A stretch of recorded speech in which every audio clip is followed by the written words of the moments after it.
I'll see if I can get it. There we go. There we go. We're live now. I guess we've been alive for a minute and something, whatever. So I'm here almost a year, man. My last live was February 1st. Can you believe it? Almost a year since I've done one of these. So, I need to have Dom, Matt, Eddie. Y'all need to kick my ass and tell me to do more of these. So now, is it still live and unprepared? Because I sure hope so. Still live and unprepared, yes. Oh no, it's unprepared first. That's the very no definition. preparation. Oh, it's unprepared and live, whatever. Live and unprepared, whatever. It's so unprepared, you don't even have the title right. Exactly. So okay, yeah, looks like we're up. And I got some people popping in here. I was productive today. I reorganized my card shelf over there. Now I have like 2 shelves of pre-war stuff on it. Now, got new card stands, so my stuff ain't flopping and falling over. So I'm good there. So it's crazy. It's crazy. I made 4 videos today and stuff. Got one loading up now. It's my recap of the National. Nice. Yeah. Which one? I'm kidding. This year, the 25s. Now. Yeah. I did my 24. I'm like, you're gonna have to specify. I'm doing my 2022 national recap today. Yeah. In Atlantic City, I got a few things. I don't remember being in Atlantic City. But yeah. I remember walking from my Airbnb to the venue, just praying I didn't get jacked or anything. Oh, I stayed too far away to walk it. I Ubered in and out of that every single day. I was like 2.5 blocks. I'm like, do I want to risk my life? I had only cash on me. I was like, I mean, never once did I feel like I was about to be mugged, but I felt like I could, if that makes any sense. Well, I mean, if you were wearing that hat, then they know that you didn't have nothing on you anyway, so they weren't mugging you. Yeah, that's true too. That's probably true. Yeah. So how's everybody been? I know Dom and I we talked for like 3 hours last night. Long overdue conversation. And Matt's been busy with family being in town, and I feel bad, Eddie. I think you and I should probably have a conversation, but we're 3 hours difference. Yeah, it's a little tough to pull off sometimes. I'm always texting people, but I try to stay aware of, if it's after like 8 my time, I try to lay off. And I got texting a little bit with Dan's Vintage PC a little bit last night, and I noticed he went quiet at one point. I'm like, ooh, I might be keeping him up just by texting him. But anyway, yeah, things are pretty good out here. Just returned to work I will be returning to work on Monday for 2 weeks. And then prior to that, I was off for almost a week and a half with like flooding. We had flooding and we had evacuations and we had some earthquakes and we had some landslide warnings, and felt like the world was ending in early mid-December. And I went back and had kids for 3 days and then back to winter break. So I've worked 3 days since December 10th. I've worked 3 days. Dang. So, but managed to make a few videos here and there. I got one, my vintage recap, which I'll probably drop tomorrow. I just have to edit it. So that'll be good. Okay. So I need to start watching more people. I watched some videos yesterday and stuff, but I need to get back in. I feel like I've been out too long. I need to get back into watching everybody's stuff again. I'm waiting for Matt to put out a video. I think it's been 8 months. Oh no, we're almost to 10 months here in about a week. So man, it's long overdue. No Strongsville recap, no national recap, 24 or 25 yet. So yeah. They're not in the can either, unfortunately. Eddie's got natural disasters and still making it happen. He's the real one. That's right. I make it work.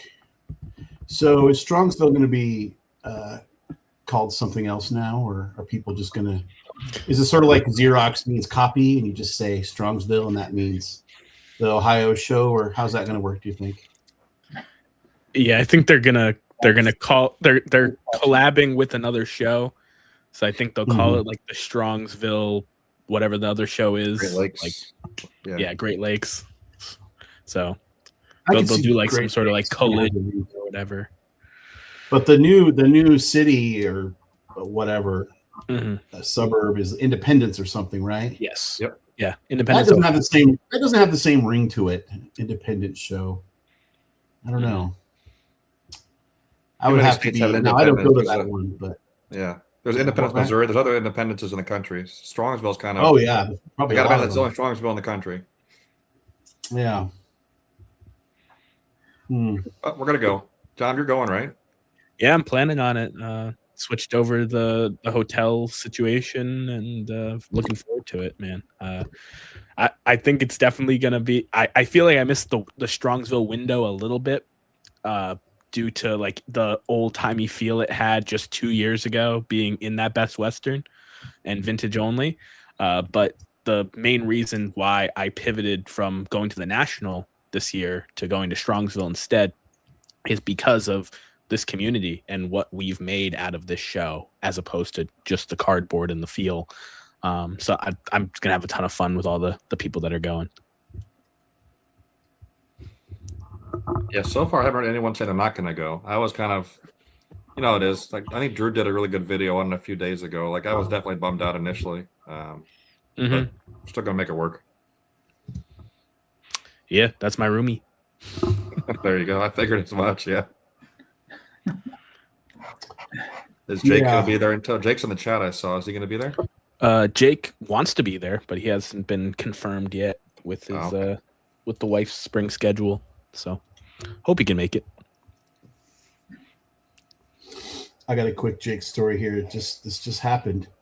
I was catching up on some comments just pretty much right before we went live, and Legends Never Die made a comment, and for some reason I was thinking it was Legends of the Dugout, because I thought maybe Dave was just checking up on my newest video and drop a comment in there. And so I replied, I said, thanks, see you in like a half an hour. And Jake responds like, what? Wait, what's going on? So I think I had him panicked. Maybe just wondering about my mental well-being. But then I let him off the hook here. Yeah, you thought Dave was preparing for the live. You thought he was watching all our last videos so you could have talking points. Yeah, like you had something to say. That's not this show. No. Then that is not in the spirit of live and unprepared. Yeah, unprepared. Unprepared and live. Yeah. Whatever I want to name the damn thing. Yeah. I'm back from the dead. That's what I should have named it. Unprepared and back from the dead. Out here. So two of you are going to Strongsville, and then I know what, three of us. You're going to the National, right, Eddie? Yeah, I'm going for the National. Okay. So I know three of us are going to the National. This loser here not going. So how many shows can I go to? Where there's real travel involved. It's usually one. The one where your older brother from another mother's at. That's the one you should be at. Not going to guilt trip you, but Yeah. I understand. We had the talk last night, so. No, definitely. Yeah, there's a lot of factors in play, but yeah, Strongsville became an option over the last couple of years with the growing YouTube presence. It's a destination show now for our community for sure. Yeah, thanks to Chris. He spread the Chris word. a big part of it for sure. Yeah. Yeah. Scott and Don also talked about it for years going up. Canadian Cards, I think, did it. A little justice too, right? So it's always been a show that was on my list, but it became a more of a priority or more of a higher stakes thing the last couple of years with some YouTube get-togethers and trade nights, which I don't know if that's still happening or how that's going to happen with this new venue. But I'm sure the Four Collectors guys are trying to get something done there. But yeah, it should be a really fun time. And I kind of like it because it falls on a weekend. And usually for the National, I feel like I have to get in there early. So I go like Wednesday, Thursday, Friday, and then I fly out. But I can go on Friday and everything's not picked through yet. So that kind of scheduling stuff is also nice because I typically only go for a couple days anyway. So now it'll be cool to have that experience and then be able to compare the two since I've done a few Nationals now. Now you do the Shriner show, right? That one you can drive to, though, right? That's close. Mm-hmm. Yeah, I can drive to Shriners. Philly's a little bit more of a drive, but I do want to do Philly at some point. But yeah, anything that was like, because I think it's like with stops, it's like 10 hours to drive there to Strongsville. So it's a little bit more of a commitment than some of the other things. But yeah, Shriner's only a couple hour drive for me. They do that a couple times a year. It's a great show. Do you go up to the fish kill one with Sammy? I've been to that show before, but I don't regularly go like Sammy and Mookie do. Okay. But yeah, it's a cool show. I've been there. There's not much near you, Eddie, right? There's not a whole lot of vintage, even vintage leaning shows, right? It's pretty much all modern TCG, if anything. They're the only really big show that comes around is Front Row. And it kind of does like a West Coast tour, like 4 or 5 cities. And it is, I've never been, but I've talked to, and everyone who I have talked to says it's a modern show with TCG. And John 3D80's kid and Adam went to the Portland one once, and they practically regretted it. It was that so much not their lane that they felt like they wasted their time. So I don't need to drive 100 miles to Tacoma and fight traffic and elbow my way into a room full of Pokemon cards just to say that I did it. So I've never been and probably never will try. So I just put everything into the National. That's my thing, and I go with that. And other than that, it's just eBay. And if I do a small show that's set up in a gym locally, usually I'm just like looking for stuff I can like flip on eBay or that kind of thing just to make a few bucks. But that's pretty much it. Life in the West, in the small part of the West. Northeast is definitely spoiled. Like even in a small state like Connecticut, there's multiple showrunners that do every weekend shows around the state, little ones. So it's something that I definitely didn't realize that I was taking for granted until I got on YouTube and got connected with people all over the country. Yeah, I was gonna highlight that. Jason, if I was in SoCal, it'd be a different story. Go ahead, Eddie. Sorry. Yeah. Go ahead. I was just saying, if I was in SoCal, it'd be a different story because there's like Burbank and there's big card shows down there. But that's 1,200 miles. It's a flight. And if I'm going to get on a flight, I might as well just go to the National. So that's what I do. Mm-hmm. But I'm really happy for you all that can drive 4 hours on any given Saturday and go to a massive show. I'm not bitter. That's what I'm saying. I don't know about a massive show for me. I mean, maybe Hickory, but I don't know if I'm going to make that one, this month. And then, we got local ones. The last local one here, like you walk in and it was tons of Pokemon.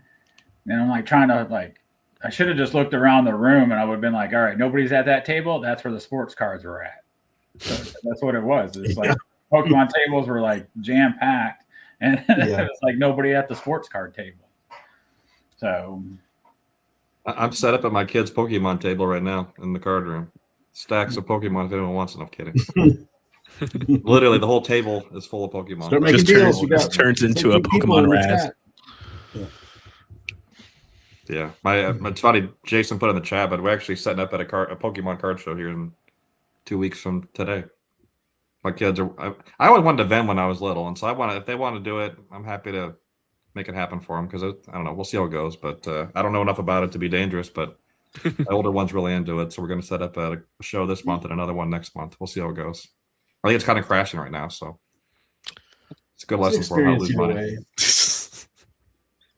Well, so you've noticed, Matt, you think Pokemon's crashing a little bit? I know, like most of their quote unquote new, my older one really likes all the PSA graded cards, right? I wonder where I got that from. And he tends to like the 10s. He hasn't quite taken the journey I've taken since I've been off YouTube, but they've gone to like 30-40%. A lot of like the newer stuff. We actually built a set, not the one that's out now, but the one that was out before. And I think most of the stuff I bought's down close to half. And we're not cheap cards either. Hundreds of dollars. So take a good beating. But it happens. At least my vintage cards are doing okay. Diversified. Yeah, it's gonna be. Go ahead. I was just gonna say it's gonna be the 30th anniversary of Pokemon this year. So I don't know if there's gonna be a spike or if the craziness will continue or what's going on with that. But it's definitely surprising as someone who liked it as a kid, seeing the kind of money that's in it now. Didn't Pokemon come to the States in 98 or 99? 99. Wizards of the Coast, right. WotC, whatever they call it. The young people call it WotC, I think. But yeah, I know a little bit about it. I actually like the vintage ones. They're more into the modern, so I don't know. But yeah, it's been here. Yeah, in the States, 27 years. Japan was 96. Yeah, Brad vintage collection made a good point. He remembers when shows had Beanie Babies and stuff at the table. Certain tables had Beanie Babies. Pogs. What else was there? Pogs was big. I'm trying to think what else, but yeah. If there's money in it, opportunists will flock for sure. Still see comics every once in a while. Yeah. My thing with Pokemon is like I have no problem with Pokemon being in the same space as sports cards. For me, it's just so hard to understand the backing behind what makes a Pokemon card good, because like how many RBI did Squirtle have last year? You know what I mean? Like what drives, it's funny though, because the debate in the hobby, or the fake war in the hobby, used to be vintage versus modern. And the Pokemon and TCG collectors are using the same arguments that vintage collectors would use against modern collectors back in the day. Is that Charizard can't tear his ACL tomorrow, like kind of thing. Like it's cut and dry. Yeah. With those characters, so it's interesting the mindset that they're flocking to that, as opposed to guys that are in the Hall of Fame or have those accomplishments, like you said, the RBIs, home runs, strikeouts, whatever. Yeah, Jason likes that I referred to Squirtle. I have my kids are in their 20s, and so at one point, they had binders and stuff, and I actually have some boxes on this thing under here that my oldest gave to me that I can give out to my students or whatever, but I don't even know where to start with that. But they're all first edition. I've heard like the names of these characters, and of course, as a teacher, kids smuggle cards into class and whatever. You find them on the floor, and you learn them here and there. But yeah, Funko Pops. Yep, that's another thing. Starting lineups. McFarlane. I mean, almost anything that's novelty, but I mean, someone could argue sports cards are novelty too. It's just, it feels like with sports cards, there's like some backing. It's the player's performance or their popularity or, whatever. There's something backing it. So it's hard for someone like me to understand Pokemon. I don't really have any problem with it. I don't understand what drives it. Yeah. It's just popularity. And a little, because to say that the new stuff's scarce is not correct. The one thing I like about it from like the kids' perspective though, is that they just put out like one product at a time. So like they can, you're not sitting there trying to chase Topps' new, they do a new set every 2 months, I think, but it's not like there's 500 sets coming out every year. 6, right? I don't know. And any pack from that set can pull any card. You don't have to worry about buying retail versus hobby. So I do like that for the kids, but like, because the sports cards is almost unattainable for kids now. I don't know. I feel it's hard to collect when you hobby box of Topps Chrome basketballs, $600 or whatever it was, $800. Like that's crazy to me. So I don't know. I do think that's good. Now that they've gone from $4 to like $6 a pack now, and you get 10 cards. But I don't know. I don't know too much about it. But we have a lot of it. We're going to start trying to sell it. I don't know how it's going to go, but I got to feel right now. I know I'm losing, so it's all right. Can't take it with you. Although they tried opening football cards last night, I put it on Twitter because my son pulled it downtown like in a second box, and I'm like, that's like when the person goes to the casino and wins the first trip. It's like the worst thing that can possibly happen. Yeah. I was so happy for him because he was so excited, but I was also like, this is terrible. Like inside, right? I was Did you get anybody good? He got Derrick Henry. So he's like what 10th, 12th season. I mean, it's definitely not a better player. Yeah, he's good. He's Hall of Famer. Not a rookie, but yeah, not a good not player. a young guy, right? You'd probably want to have a chance to. There's probably better players, I guess, but he's obviously had a good week last week, so they've been selling pretty good. But like, so this isn't, not good. Now he's going to get into that too. So I just can't help them with football. I don't know. I mean, I know the players, but Petty's killing me. I just flying 2,500 miles for a Pokemon show. I'm sure of it. Yeah, there's a special vending machine in Japan for him. Yeah. I think he was referring to Strongsville. Yeah, because they merged with the Great Lakes show, which is there's a curtain, have Mike. There's a big TCGs. curtain there. You're gonna be fine. You want me to hear the "Let's Go" to the curtain? It's gonna be the Wizard of Oz. Like, do not pay attention to the show behind the curtain. It's gonna be this whole. There's gonna be some fun had with that. But it's a shared entrance. I did see that, right? I saw they had an announcement, and I have to imagine ticket prices will not still be $30 for the whole weekend or whatever it was last year. It'll probably be 60 or 80. All right, question for you, for Dom and Matt. So when you guys go to Strongsville, right? Are either one of you going to walk into that other card show and see if there's something sneaky in there? It depends on, I guess, like the amount of and the layout of the vintage side. Like if they lose some dealers in this move, or it's not set up in a certain way, or I've seen everything that I wanted to look at, I might go over there because I do collect modern sports. But yeah, it's going to be the vintage side first because that's mostly where my friends are going to be as well. Okay. Is the cost of this like all together, or is the two shows separate in cost? Yeah, it's going to be they're combining the shows, so it's one ticket gets you in. So we'll see how that goes. And with this going on now, has the ticket price gone up? I haven't seen any reports. I don't even know if they changed it on their website officially yet. Yeah, I put it on the website yesterday. I saw someone. Yeah, because it took a few days, and they still hadn't changed it. So I'm assuming that they'll get that information out sometime prior to the show. I don't know how much in advance they have to do that. But yeah, I would assume the prices are going to go up at least slightly, if not significantly. I'm expecting to double, but it's still $60 compared to the national every day is like what, $25 or $30 a day to walk in the door. So I don't know. We'll see.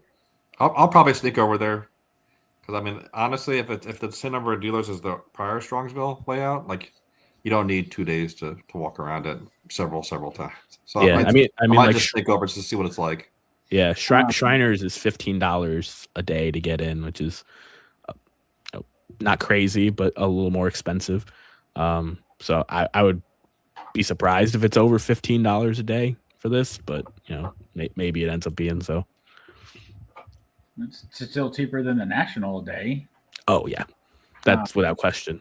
Also, it's $15 a day plus $20 to park, so it's like $80 for us to walk in the door every card show. So it's going to be where it's not worth it, almost. Honestly, you got to be willing to spend a lot of money to make it worthwhile. Are you going up to this by yourself, or is the family going with you? Right now, myself. Okay. I need to get a flight. That reminds me, I haven't booked a flight yet. So probably not a bad idea to get that booked. Okay. Yeah, all those spring breakers trying to get up to Ohio. Yeah, exactly. Yeah. Get the last bit of winter in them. Want some more snow one last time, right in April. So I know Dom's tactic on this. He's not setting a list. He's just going to let the card come to him, or cards come to him. So Matt, are you going to be looking for anything? I mean, I'm working on projects. I mean, we haven't talked about a whole lot of what we've been up to, but I've been kind of pivoting what I'm working on. So Yeah. I'll be looking for some 500 Home Run Club rookie cards. Okay. Kind of what I'm working on now these days. So, anyway, that's what I'll probably be looking for. Whatever ones I still need at that point. Keep picking them up here and there. Yeah, I mean, we had 25 minutes. We haven't shown any cards. I was gonna say I could show a strong from this year. or last year. 500 Home Run Club. This is the 1970 Action All Star Ernie Banks, and these are cool. The actual premiums, but they came in a package with the wristwatch. Oh wow. Wow. The watches are really, really tough. There is a Yaz. I have never seen a photo. On this one, I want to see this. Yeah. So there's the watch. Ernie Banks on it. 1970 Action All Star. Can you turn it around? Yeah. It's just a little strap watch. But yeah, so they came in a package with these premium photos, licensed by MLBPA. Didn't have the teams. There's 10 players in the set. There's a Yaz, and I have not seen a picture of the watch. I know what the image looks like from the premium, but I have not seen the watch. So, if anyone finds one or has one, let a boy know. I haven't seen those premiums. 1970, you said? What 1970, yeah. I don't know if Aaron's in it. It's a 10-player set. Okay. I do know that. I haven't seen it, so it must not be in there. I scored that off the vintage sales thread on Twitter, the Wednesday night one. Oh, Dylan's thread that he does? Yes. No, it was priced significantly lower than it should have been, and nobody was interested in it. I got to it like hours later, and no one had claimed it. So I was really stoked to grab that. Well, congrats on that piece. Mm-hmm. Good show card. This is what I picked up at last year's Strongsville. My big pickup, I should say, I guess. It's kind of what started it off on the 500 Home Run Club journey. Man. I got glare like crazy, but let's see.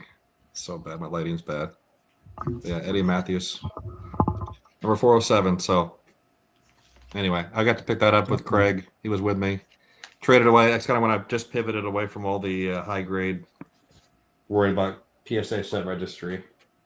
And so, Eddie Matthews. Oh, there you go. I know who I was on this with. The preferred products. Preferred products at 54, right? Because it's got the cursive. Mm-hmm. Yeah. All right. Only thing near me that's 500 Home Run Club.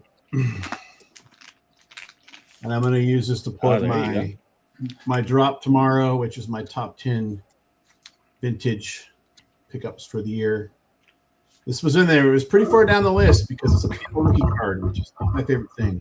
Mm-hmm. But I finished the 73 set this year, and it's a binder set, all except this card. And I really debated whether or not I wanted to get something ungraded just to slip into the page or have something graded.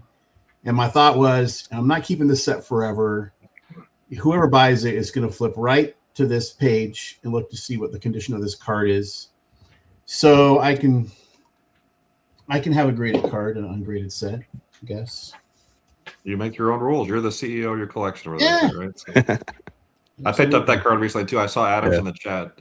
Vintage Sanctuary. I know he really likes Chuck Norris, as he calls him. So, very nice card.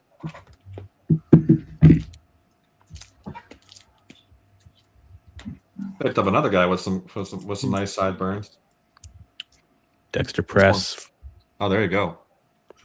These are beautiful, super affordable. I love the the Dexter Press premium. Is that 67 or 68? 67, yeah. The 68s are more like postcards. That's right. I've been wanting to get the Brooks Robinson from that. Yeah, they're really affordable, especially raw. Yeah, I finally found the Matthews raw. I could look forever for it. Like I had one saved on eBay forever, Dom. That was just like that, just slabbed up just like that. And it's one of those things. I mean, it was there 2 years, and finally I go back. Okay, I have the money. It wasn't very much even, but I have the money. I go back, gone. That's how it works sometimes, I guess. Here's another sideburns, Mr. Eddie Murray. Someone used to call him Eddie freaking Murray or whatever, but my glare is so bad. Let's see. Turn my TV off. This is the Canadian version of it, though, just to get a little something different. But yeah, It's crazy how affordable these cards are. This is like literally the price of a Mega Topps Chrome box or whatever at Target. A little bit more than that. Yeah. I mean, lower $50 to get one of those. It's insane. So Yeah, I've been saying the 70s card renaissance is going to happen for like a decade now. Still has not caught up to the 60s stuff. But there's some great stuff in the 70s, man. They stop giving Go people Peaches. ideas. They're dumb. Hey, I just figured everyone, well, not everyone, but the majority of collectors consider them vintage. And you can get them for significantly less than the 60s and stuff. And every year they just get older. So I don't understand why the prices on most of the 70s stuff hasn't caught up. But they're great. The Musial finally took off after all the YouTubers, I feel like. I swear his rookie cards doubled in the last year and a half or so. His Bowman. Yeah. And Leaf. I picked this up this year. Both of you guys. Speaking of him. His is a little nicer than mine, but mine's got some color. Is that the That's the Wheaties 10, yeah. Wheaties 10. Yeah, I know. I remember Stuke's got a bunch of those. People got those at the same time, I feel like. Yeah, it's a 4-card baseball set. Jackie, the right? Jackie's in there? by far the most expensive. Yeah, there's Kiner and Rizzuto as well. Yeah, those are really neat. I like anything Wheaties I've been finding. Yeah, they part of it's nostalgia for me. But yeah, there's they like did a really good job or in designs and picking the players and just distributing. I mean, that's really cool. They go all the way back. There's a 37, I believe. Yeah. Hey, Dave, make that 36. Excuse me. Huh? Can you make Billy Dom? Herman. There you go. There we go. Yeah, 36 Billy Herman. Just like the color combinations on that. We talked about the Atlantic City National way earlier. A guy had a stack of these, and I flipped through every single one of them, and this one just spoke to me, just with the colors and everything. But yeah, just old school Americana. The Wheaties goes all the way back to the 30s. They have the cool 50s ones that were on the box, and they have the 64 stamps, and I got one of the 52. I got one of the 52. Oh, nice. Here. I've been doing. Well, yeah, let's go see that one. Oh, that's nice. Yeah. And I have I one like of the usual. There's two for most people, but I have the usual that's just the portrait and a couple others here on this little row right here. But I love those. Ready for the 35? There you go. Oh, that's what I'm talking about. Yeah. The back ain't great, but That's the inside of a cereal box, man. I know. All I see is 91 years savings. Yeah, Matt. Yeah, remember back damage. pulling that out of the box, Matt? I remember. Yeah, Dave's found some great stuff. I went through all my national pickups from this year, and I found a bunch of stuff I probably even bought that Dave found at this one random table. And I'm like, this stuff's crazy nice. Mm-hmm. Some old newspaper clippings and stuff we bought at that one table. We bought some cool stuff. Yeah. I won't spoil it. I'm going to do a recap video. Well, I know you guys are gonna see it in my recap video, but I found these two things here. I have to go solo. It's what is it? It's the supplement to the sporting news in these boxes. So you got cool. So this one here, and then on the other side is the Pirates, and you got Wagner right there. Oh yeah.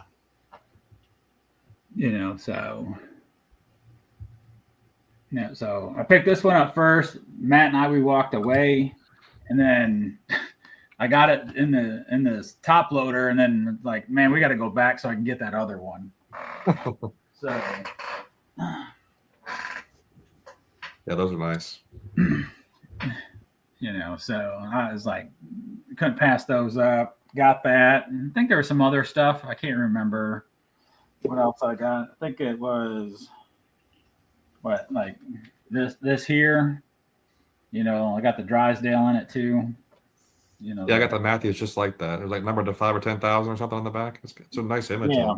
Yeah, this one is 4080 of 5,000. Yeah. And then where's the Drysdale right there in it. Same number. So I guess the guy had the set or whatever for that, but those are the. I think you got the Matthews in the same set, right? Out of that same box. I did, yeah. I just found it again a couple weeks ago. I was cleaning up my room. So, and then talk about, I was like, this stuff, I mean, is rare. I mean, thanks to Matt for finding this and getting it graded for me, because it's Matt knows what it is. Yep. It's the 61 keychain insert. Oh yeah, those are cool. Right. So it's the only one graded from PSA right now. And then there's there's one more. It's graded by SGC, and that's a 9. So there's only 2. How were those distributed? Do you know? Like, were those stadium giveaways or Like gumball machine? It came with like a little keychain, like a little insert. Some people have the whole keychain, which is really neat. A lot of people broke them out and kept just the card.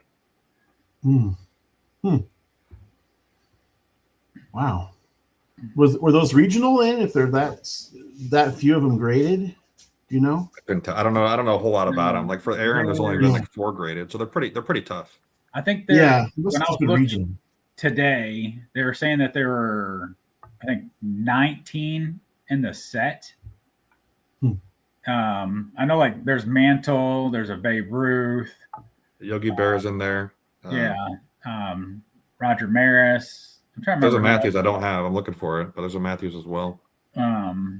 So yeah, he was just like, hey, he's like, you want this? And I'm like, yeah, like offer this on it. You got it.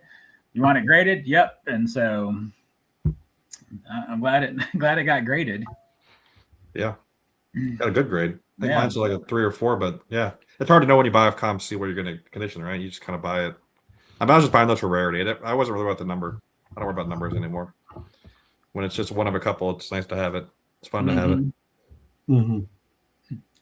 Yeah, I'm not going to give away all the other stuff that I ended up, getting at the national. Yeah. I got to wait for that recap video to come out. Yeah, I may not get to my recap video, so I don't mind showing a few more. Yeah.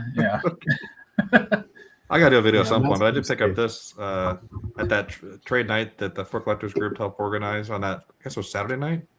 Yeah. You got that at trade night? Yeah, trade night. Yeesh. Yeah, there was really pretty well centered.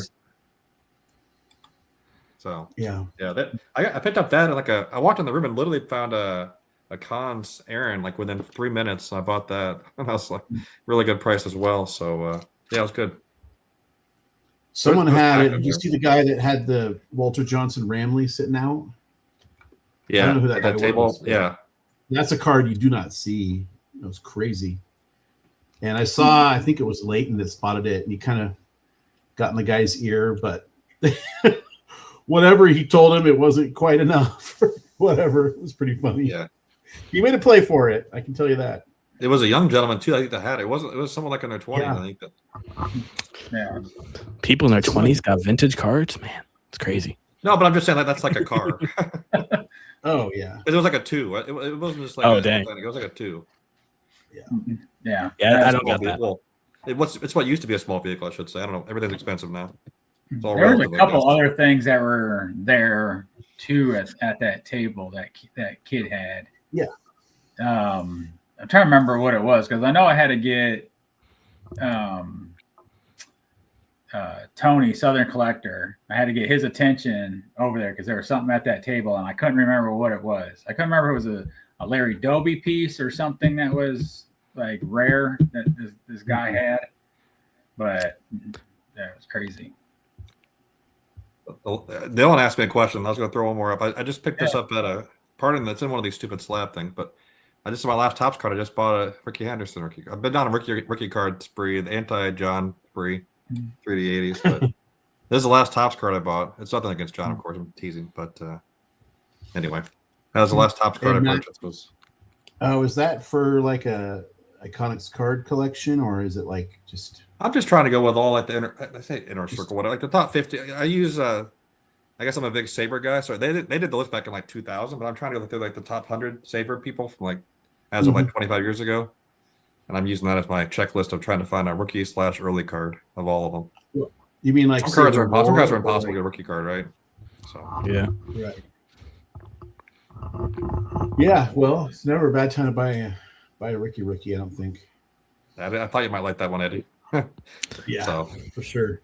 it's crazy how Been a expensive little that card. I know they made a lot already. of them, but it's crazy how cheap that card is considering all the. He has the most runs, how much the most stolen bases. Still holds It's a lot of even records, right? it's even crazier how cheap it was before he passed away.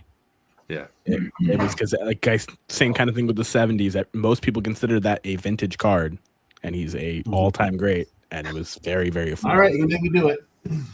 Get it, Eddie. Do it. You got a handful of them, right? There's one that's more special than the rest. But was he swiping bags like Dave Mann? Nice. I like that Dobie. That is it. I Tony love has that Dobie card, where he like man. literally hurt himself sliding or whatever. I think it was Dobie. Yeah, maybe. No, Being shy. Oh, here we go. no, man. Most of you have seen me show this many times, but Let's see. Oh, the auto. That's nice. so my very first national, Atlantic City. I didn't have lots of funds, and I knew he was going to sign. And at one point, I talked myself out of paying the fee and doing this because that's $130 I can't spend on cards or whatever. And then I just had a look in the mirror moment where it's like, if I could tell my 14-year-old self that I could have met Ricky Henderson and then didn't for $130, which I had, I'd be angry at myself. So I bought the ticket and did the whole thing and immediately did not regret it. I mean, because I got to have a little conversation with him, and I showed him I had, when I was 14 or 15, I had him on my birthday cake. But my mom spelled Ricky without an E because my brother's name is Ricky without an E, and that's just how she spells it. And so I showed him the picture, and I said, everyone probably says they're your biggest fan, but I had you on my birthday cake, except my mom spelled your name wrong. And he said, yeah, she did. And he kind of smiled. And I mean, that was pretty much the whole interaction. Signed my card, off I went. And I was so excited, like after I walked away, and just like adrenaline, like I forgot I was holding the card because it was the conversation that I valued probably more. But now that I've got that, I have that back. I sent it up to Beckett, got it back. It's my favorite. It's my favorite card in my PC for sure. And that card was given to me. I used to be a member of a forum called The Bench Trading. And about 2002, right in there, I lost my job. And I sold my childhood Ricky PC, which up to that card was everything. It was every post cereal, granola thing, regional, cut out of a magazine. I mean, everything, including a rookie card. Put it all on eBay, starting bid of a penny. Just, I thought I'd get up to $2,000. I was pretty naive. And I got $80 for this whole lot. And I was really crushed because that wasn't going to help me pay my rent any. Anyway, I got telling that story a couple years later on the Bench Trading on the forum I mentioned. And a guy there sent me the card, this rookie card here. So I've got that memory from that. This is a tie to my old collection. And then I got him to sign it, and they can throw it in my casket when they lower me in the ground. Nice. That's a great memory. Mm-hmm. Yeah. That's definitely a great memory. Yeah. And that's why I leave stuff like that out. You have a minute, you're looking at your cards. It all comes back to you. That's what's special about collecting. Mm-hmm. Another thing that's great about it too is when you look at certain ones, the story of the card, who was with you when you got it, Mm-hmm. you know, and you know, it's Absolutely. like I'm looking at things here on my desk. I can turn around, like going through my stuff today, like organizing my shelves and stuff. And I was just like, oh, I know who gave me this card, or like, Yeah. you know, like who was with me with this one, you know. So I was just like, it's funny because I was doing my recap video, and I was talking about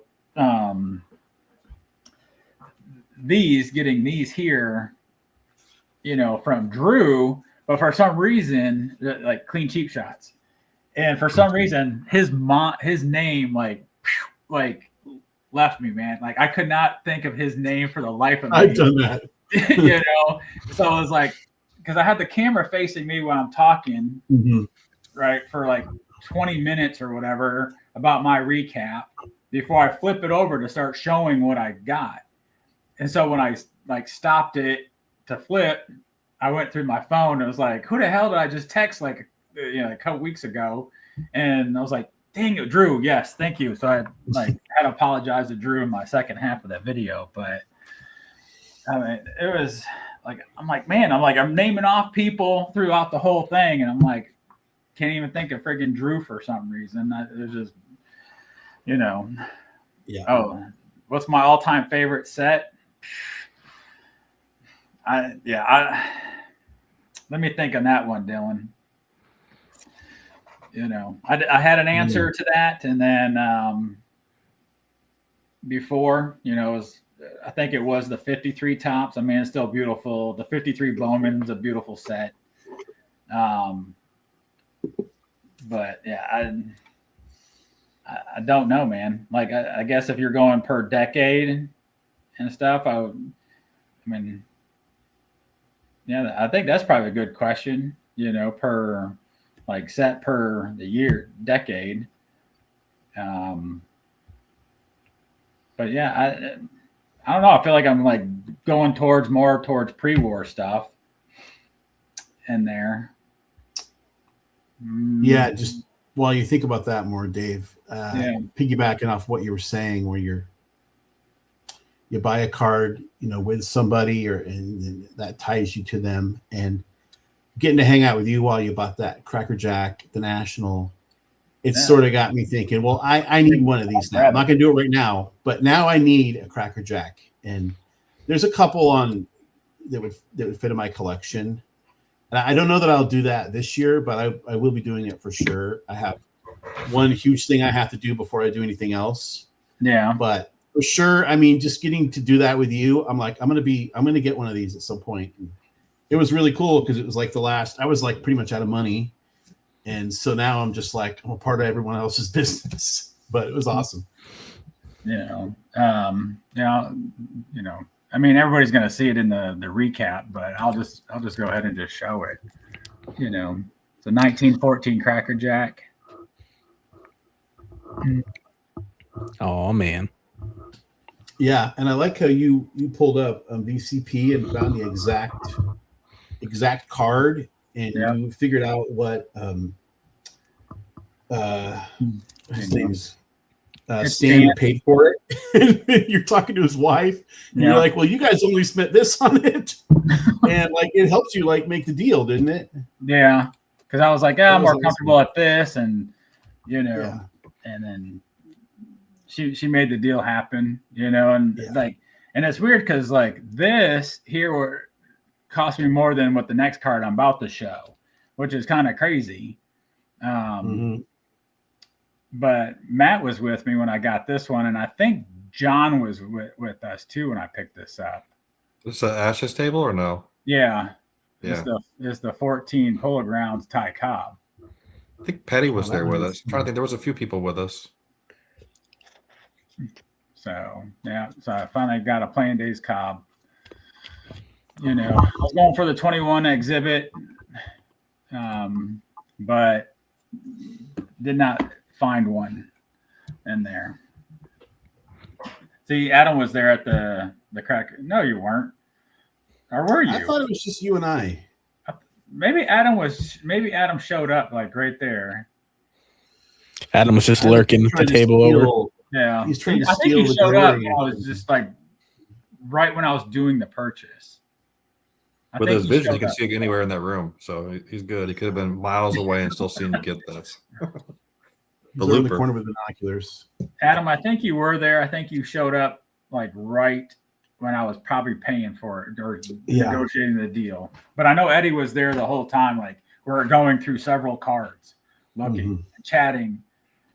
And then the crazy thing was while we were there is someone came up and was like, asked Casey to take a picture of her Christy Mathewson tattoo on her arm. Yeah. And everything with the card he had. Like he had that card. Oh yeah, I remember that now. Yeah. So was it the Cracker Jack card? Is that what she has on her? I didn't know she had a tattoo. Yeah, she has like over here on her arm is the Christy Mathewson Cracker Jack. And the guy walked up and he didn't tell her he had it. He's just like, can I take a photo of your tattoo? She's like, oh yeah, it's like one of my favorite cards. And he was like this, and he shows her the card and she got excited. She's like, I never seen this before. So, so it was like a cool moment to see, that interaction there. Was it the 14, the horizontal one? Was it that one? Mm-hmm. Oh my goodness. That probably much my first house cost. But yeah, that's like six figures, I think. That's one thing about the National is seeing cards. Like I think this year, 25 National, I think was like, seeing some of the big cards, holding. I mean, like the 24 National, like that Dom and I and my son, like we went over and held the Honus Wagner T206. But like seeing the Jimmy Claxton card, the Z Nut, seeing that I got a story to tell you about that when you're done. What is it? The Tolas Tarot, seeing that one in person. There was that Red Stockings card that one gentleman got. That one, the first, I guess baseball card, seeing that in person. And then that Bryce Williams Mathewson we saw too was really nice. It was literally destroyed, but it still was a Bryce Williams Mathewson. So E107. I mean, it was crazy to see and hold certain cards in person that you never see probably again, and just seeing that Christy Mathewson, Cracker Jack in person, like just being the right time, right place for it, So, I mean, yeah. Go ahead. I don't want to cut you off, but the Jimmy Claxton, I had you take my picture with that just because I had never seen it in person and may never again. And I was looking through my gallery the other day on my phone, and I decided to put that like on my Facebook, my avatar picture. And a guy I know who's also a local guy here that does baseball stuff.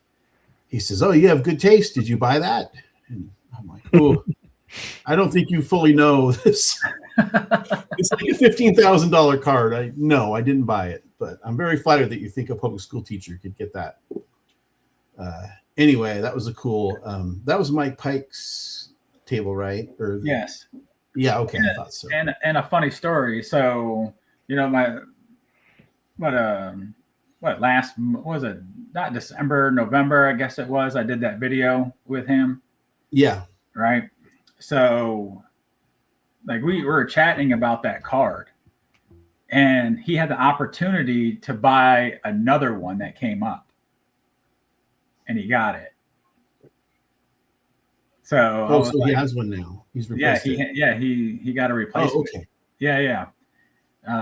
No, I just saw it because I was checking your channel before we went live, and I saw that you did another video with him just like an hour ago, and so I haven't watched it yet, so I didn't get that far, but that's pretty cool. Why did he sell the other one if he's replacing it? Yeah, I mean, well, he was doing something, and somebody reached out and was chatting with him about something, and like I guess that came up somehow, whatever, and he was just like ended up getting it again. So I was like, man, was like, Yeah, now I well, know that- 2 known copies of it. Yeah. Thanks, Stoop. But yeah, I guess that's the great thing is, getting to see people's like collections, and seeing what they're into and the shifting of their stuff. It's like, with John, 3D kid, like how he first started and shifting everything. And now looking at Matt, how he's, was just full on Aaron and Matthews and Spawn, and now shifting towards other things. It's exciting to see, Yeah. like what everybody's doing and where they're shifting, and it's like me shifting more towards pre-war, stuff, and because I thought I had more and than I did, and I'm like, dang, I really don't. And then so I'll be probably focusing more on that stuff and more on my Drysdale collection and everything. I mean, I guess that should probably be another video as my update of my Drysdale. It's kind of funny because I put it in rubber bands, but it's like this is all Drysdale, like between graded and and top loaders in here, and then other odds and ends stuff that I got. And then before we came on tonight, I ended up winning a 62 tops Drysdale and an SGC 5 for $20. And it's like, that's below the comps, on VCP. So, I mean, he was even selling it below comps, and I offered him $20 and he took it. I don't believe what some stuff goes for. I see stuff like that all the time. Just forgive me if I say, mid-tier Hall of Famer or whatever, not Mantle or Aaron or Mays. Yeah. But you get a nice like 60s card, graded 6 or less for like $20 or $30 all the time. If it's Hoyt Wilhelm, you can get it for $10. And it's like, man. What was that, Dom? Oh, we said Mantle, Aaron, and Mays. I was gonna grab a Mantle, Aaron, and Mays. He had a nice premium available there. What's Yeah, that from? Dom? That was a J Publishing photo. Oh, okay. I got my first J Publishing earlier this year. Preferred products, Aaron. Yeah, that's a nice These one. are tough. Dave found that one for me in Cleveland, I think, wasn't it, Dave? Yeah, it's this is the 57. Yeah. Yeah, you found that in the Spawn. You found one of each. Yeah, I found the Spawn, and the Matthews, but Greg got the Matthews. Yeah. He took the Matthews because you weren't collecting Matthews at the time. Yeah. I was trying not to. I was trying to stay away. I knew I have my addiction to. He was leaving it all to Pastor Craig for a while, and then he couldn't resist. Had to step in.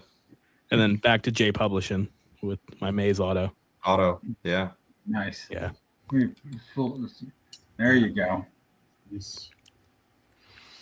Yeah, I think I'm going to probably upgrade my Mays Auto at some point because the more I looked at mine, the more I probably want something else. So I thought they were going to jump more than they did when he passed away. The back burner. They're not that much more expensive than when I got mine.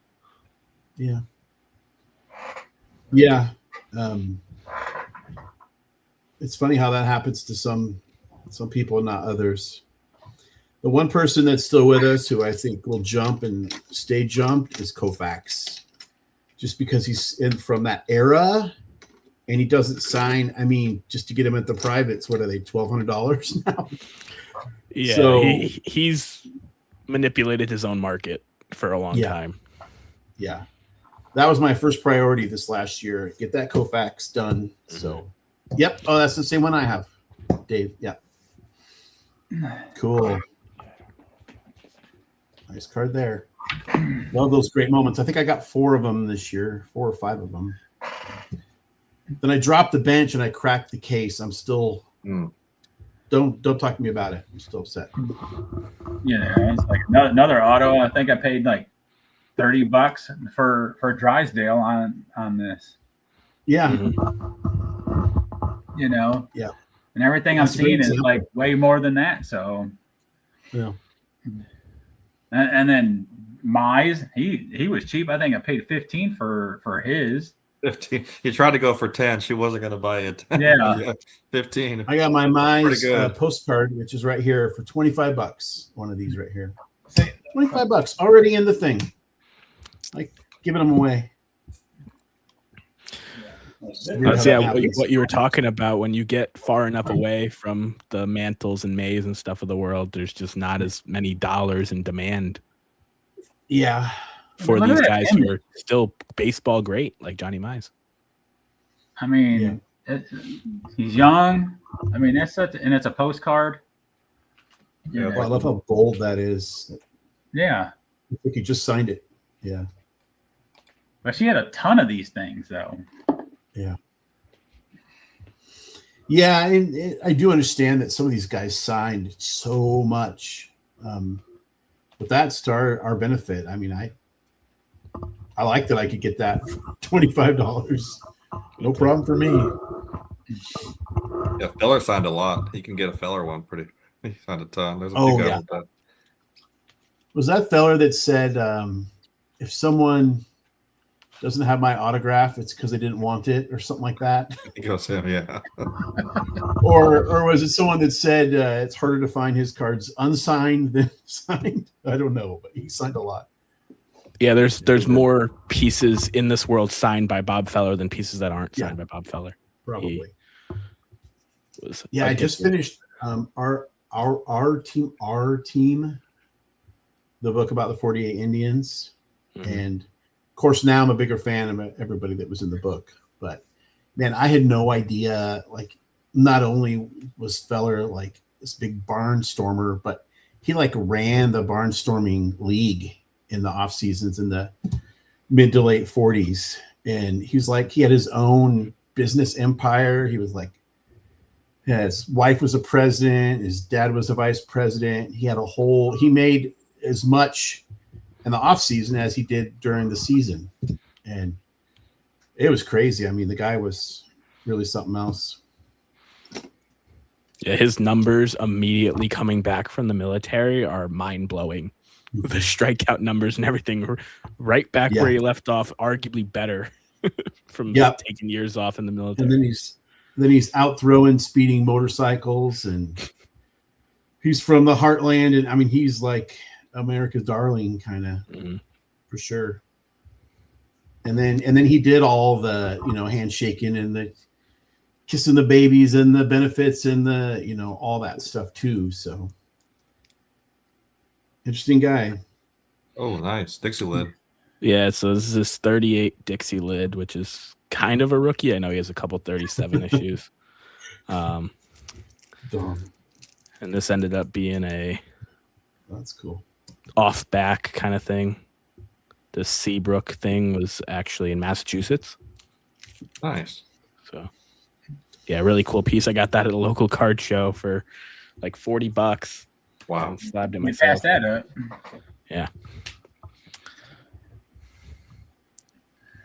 Dang. Orlando says, I met Feller and talked to him, and he asked me if I wanted his autograph. I love that. Is that true? Yeah, he's like one of those action figures that only has like 5 sayings, and one of them is, "Do you want my autograph?" Yeah. Pull the string. Yeah. That's pretty funny. Well, let's see. Then Stuke said that Feller would call promoters up and ask if he could sign at their show. Yeah. I believe it. Extra money, man. Hustle. Dang. Well, anything else? He's got a lot of great cards too. Oh, I brought out like almost not all of it, but a good chunk of my show some cards. Non-standard size stuff. Well, all right. So one of my Christmas gifts here. I've been wanting this card for a while, and I think I got a great looking image of it. Oh, nice. Yeah. And says anything else and shows a 53 wreath. Yeah. I'm sure, because the color added is right here in this little dark area. So, but I mean, it's crazy. besides that little area here, like there's really no other creases. I think there's a couple little indentions in here, but other than that, this card looks amazing. Wow. Dylan, how about that Can't tell any centering? of it. Yeah, good. that's great. Yeah, it's well centered. It's a little bit to the left as you're have it horizontal there, but I'm not a centering snob anyway. What do I care? But I just noticed that. But I didn't say it would ace Dylan's test, but that's good. So He likes it. He put the cherry bombs. yeah, I threw a guy an offer on it, and he accepted it. So Was that where would you get that at, Dave? on eBay, Oh, okay. Right. yeah, I was like, I don't mind color added. That helps me with the price. With that card looking that good, I didn't even see it in the color added in the photos on the listing and stuff. I didn't see it until it got in person. Like I was looking and it's like, boom! I hit a certain light a certain way and I seen it, and I was like, well, that's where it's at. At least it's in a lot of times you need a better resolution image, or even like a blow up to even know. So it's like, yeah. See, Matt's going back there to get his PSA 10 in that card. Of course. Well, I still got my vintage haul for my top 10 sitting here. I don't want to give everything away. Okay, here's something that happened at the National. And it's weird how long you can look for a card and then start seeing them everywhere once you find yours. Okay. Because for some reason I had it in my mind that I had to get this card in person. I could have bought it on eBay for years, but I said I want to find this card at the National and I want to buy it. So It took me till my third National just to lay eyes on one. But this card and this set is just so nice. cool. And I was so pumped to find that. And Short printed, and right? then the next day I saw one. The next day I saw another one that might have been a little better card and better value. But this is the one I found. And this is the one I wanted. And this is the one I got. So Brooksy time. I think that's the only Brooks that I had this year. What was that? I need the Drysdale. Yeah, I recommend it. It's a cool set. The Yaz, of course, has to be a short print in that set. Yeah, I like collecting Yaz because most of his stuff's not expensive. That's not one of the examples. Yeah, so. every once in a while you get those, or you just get a weird regional item that's scarce, and you got to pay $600 for something you've never seen before or more. Yeah, Eddie, and just like you were saying, I kind of I don't like to go into card shows with a list, because then I feel like if I go in a different direction or don't find it, like it was disappointment. So yeah, but we were going to Cleveland, and this is a Cincinnati Reds team issue, and I'm just like, I have probably a better chance finding it at the biggest card show in that place with some local dealers than I do anywhere else. And I showed my friends the picture of this card because they were not familiar with this is a 39, even though PSA put 38, Cincinnati Reds team issue of Ernie Lombardi. Yeah. And it's just one of the most beautiful cards I've ever seen. And I was just like, I kind of want to find this card. So I showed all my friends, asked a bunch of dealers, looked around, couldn't find one. And then Drew, Vintage Legacy, texted and called me saying that he had found one. And I was able to work out a deal for this. It was below what I wanted to pay. It was a nice example. And I kid you not, all these dealers are telling me, oh, that's an auction house item, or, oh, I have one in my personal collection, but it's not here. And after I bought that one, Drew found two more at the show. They were priced higher than that one, thankfully, but he found two more at the show, even though I went to, I don't know, 50, 100 tables that I thought might have one. I couldn't find one. All right, let me ask you a question. Where in the show was that at? That was in the box in the front of Cleveland where all the vintage dealers were. It wasn't like a big name dealer. He had display cases. Had display cases, and it was a box sitting up top, and it was in there. No, it was in his showcase. Okay, it was in his showcase. No, because I guess I hadn't went through that row yet, or I'd missed it, or there's people in the way. I don't know what happened. I missed that card. And I was in the complete other room at the time. when Drew called me about it. But yeah, like it's funny, like it's something like that. You're just like looking for it. You're looking for that needle in the haystack, can't find it, and then after you find it, you find a few more needles, thinking that there's only maybe one. I But think it makes cards like that much more special. The story and the hunt for it. I remember seeing that image on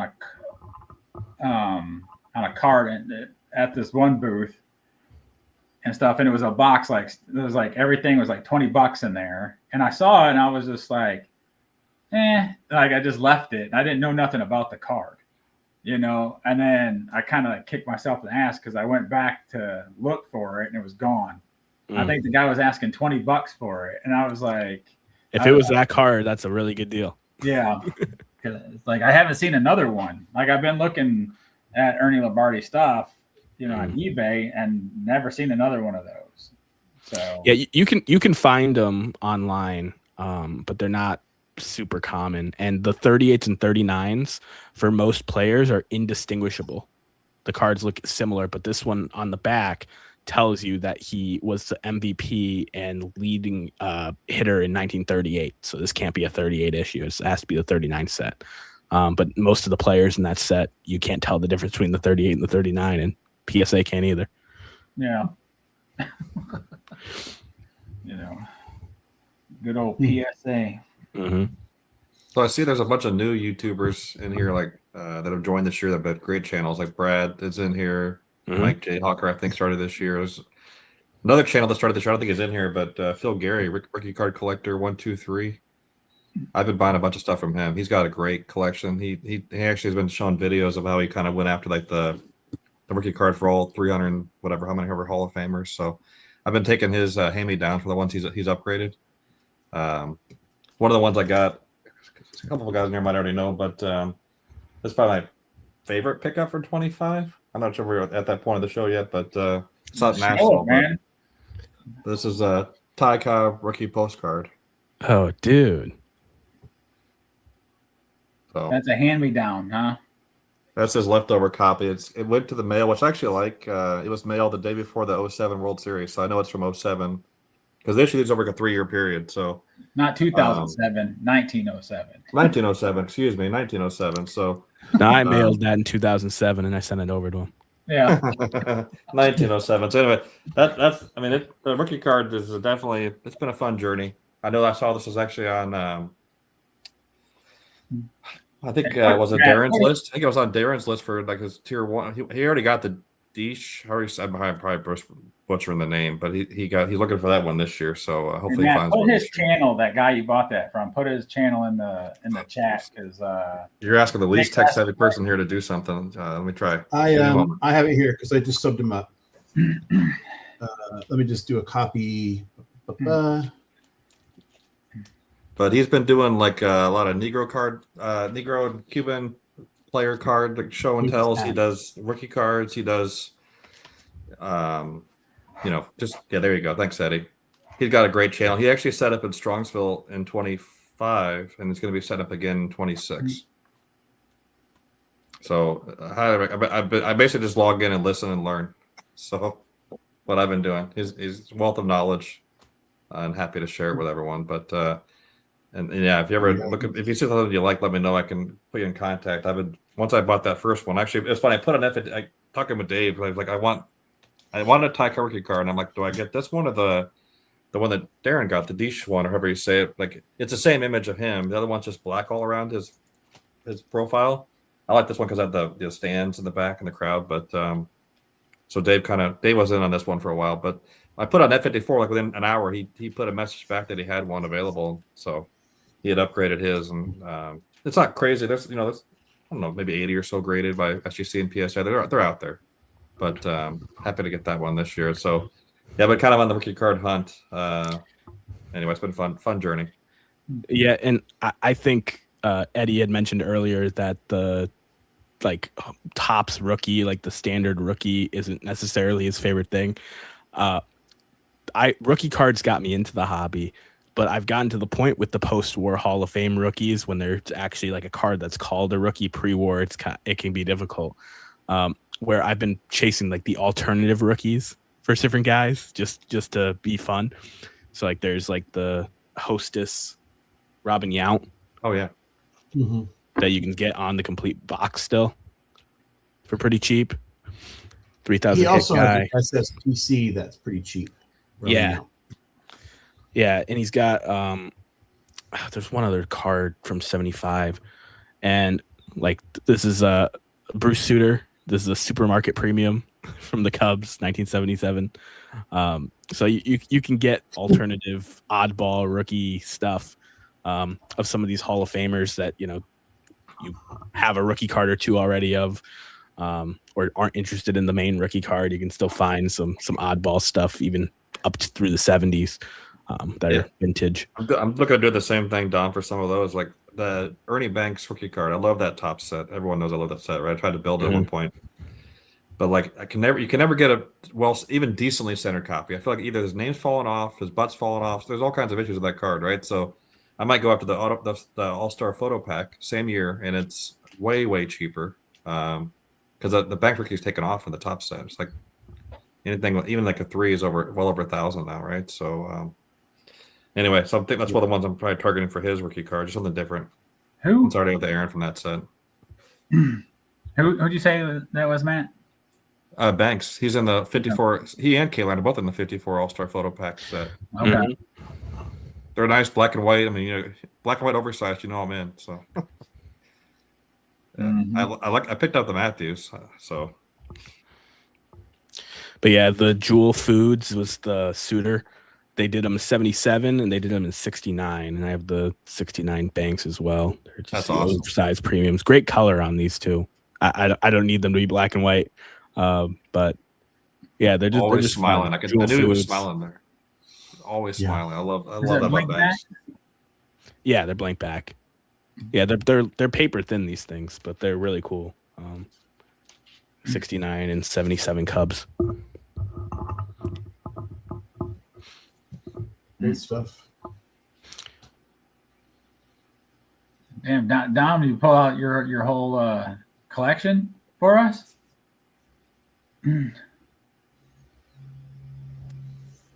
I pulled out a lot of my like non-standard size stuff. Okay. Just because I knew I was on with Matt. Like there's the 52 Star Cal decal Mini Minoso rookie. So just like rookie year stuff of guys that is tougher than the tops or the Bowman. Love those. Yeah, it literally says on the back to display it on your trash can. I'm very glad that a kid didn't open this up and do that back in 52. Yeah, I seen a 6-panel of the decals. I never seen a 6-panel one before. So there's the Type 1, which are those. The Type 2 are smaller and they're 2-player panels. Yeah, but I saw one. It was a 6-panel. Like must have been an uncut sheet or something. No, it was in the case. It was still it was weird. If I find it again, it was. Yeah, you got to send me a picture of that. I only am familiar with the Type 1 and Type 2s. Yeah, I don't know if I hope it's not a reprint thing, but somebody had it. It was pretty cool looking though. Yeah, in Cleveland, one of the auction houses had a store display, the original cardboard display for those filled with the Jackie and the Ted Williams and the Musial and a lot of the big players. It was really awesome to look at. See, Stuke was like, it was on Facebook. Yeah, so he saw it too. Okay, I'll have to check that out. I'll find and then send you a picture of it because it was crazy seeing it. Mm-hmm. So, Dave, did you ever land on a favorite set from earlier? Favorite set. I bailed you out so you could think about it. Oh, thank you. I totally forgot about it. Yeah, I guess I'll just stick with the 53s still for right now. Yeah. Good answer. I think both of those sets, the tops and the Bowman, are just beautiful in their own way. Yeah, I didn't realize until Joe completed his 53 set. He did a live with a bunch of guys, and Shoebox Legends pointed out on certain cards in the background, the artist like worked in the player's initials as like part of the advertising or like the background imaging. Okay. And I never would have. My favorite one is the Harvey Haddix, which is one of the very few that's got a plain background. So I never would have spotted that, but look for that if you're looking at 53s and hidden initials for the players. Do you have a Harvey Haddock auto? I have several autos. He didn't live to a ripe old age because of the smoking, but he signed like crazy when he was a player and when he was a coach. So I've had some that I've gotten for as little as $10.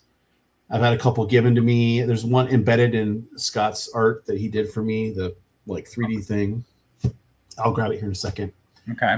And then I have some on cards and stuff. So I'm gonna grab that thing. It's really cool. And I'll grab the 53. It's right here. Okay. I know, Dom, you're a Harvey Haddix fan. Yeah, I have his Magic rub off from 61. Okay. Do you have one of his autos? No. I'm definitely a bigger card collector than autograph collector. Yeah. I have pursued more autographs the last couple of years, but don't have a ton of guys. So here's the art, and I gotta disclose. Scott actually is my best friend. Instead of just saying it, he pulls me aside all the time. Like, really, you're the best friend. So he did this. Here's the 3D. I don't know if you've seen these, but no, man. They're not like flat, right? Yeah. So he embedded the autograph in there. And I got this. I'll tell the story without getting too carried away here, but pretty much like 3 or 4 days after my brother passed away in 2024. And I wasn't, obviously I was busy with other things and I wasn't involved in the community. And to come home after being at his place and my parents' house one day, really hard day, and to open this up and get this, and it's got a note here on the back. Anyway, it's just, I'll always sort of tie those two events together because this made me, even though it's a physical kind of superficial item, it just made me feel so good to get something, and I could think about something that wasn't this other thing. Yeah. So there's that. And then here is the 53. And I got this at my first national, the AC national. And it was that was one where I didn't have as big a budget as maybe I've had other years. I want to find this, at a show and buy it and submit it and do the whole thing myself. And so that's what I did. And that, gives it some coolness points for my collection. And yeah, it's one of very few of the 53s that has the solid background. And I don't know what the distinction is. And like they're not all rookie. That's a rookie card, but not all the solids are rookies. It's got nothing to do with that. But anyway. Okay. That's a very cool piece. Yeah, I love it. I look at it all the time. It's got the 12 perfect innings on there. I like how he did the cutout and embedded the autograph in it. So I mean that's the back here says, "Hey Eddie, enjoy life to the fullest. Don't let any hard luck get you down. Your bestie, Scott." And him and I have this green tape. I don't know. I think he just sort of created it out of boredom, but there's I'm all about the blue tape. Painter's tape. And then he just decided that he was going to start saying green tape was superior. So now we have this phony tape war thing. It's been going on for 6 years. But It helps pass the time, I guess. Yeah. Well, I mean, at least you're not like Chris and putting tape on your slabs and color coding. Right, like Scotch tape. Oh yeah, with the coating. Yeah. And then somebody got Mike Moynihan got something from.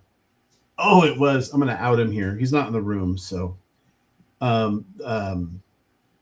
Sports Card CPA, the Hall of Fame autograph. What was his channel before that? You know who I'm talking about, Frank. Baseball Hall of Fame autographs. Yeah. Baseball Hall of Fame autographs. He bought something from Frank, and it had the Scotch tape over the. And so Mike gave him a little chewing on for that because I thought that was funny. You got to get. That's why these are here. That's why they're right within reach. Mm-hmm. That's essentials. Cards. Yeah. Thank you, everyone in the chat who's complimenting my artwork. I agree. That's. This is why I have stuff on my walls. I can look at that. And, I mean, all of us do that. That's why we collect. Mm-hmm. We're tied to these things, and usually it ties us to other people or other memories, and they help tell stories, recount history, and that's why I'm here. That and Dave said I had to because I haven't done one in a while. He called in a favor for this Eddie appearance. Checks in the mail. Well, we were giving him crap the other day for not making content in a while, so he's like, "Yeah, watch this. We'll do a live." Yeah. He made it seem like it was his idea on the phone yesterday. Now he's still running laps around Matt because Matt's doing nothing. Hey, Matt is taking the quality over quantity approach to YouTube content creation. And I, for one, appreciate every THA card story video I get to watch. The quantity being 0. Quality Does something have quality if it doesn't exist? His channel has videos on it. You have to scroll back a little bit in the timeline, but it's got videos. Yeah.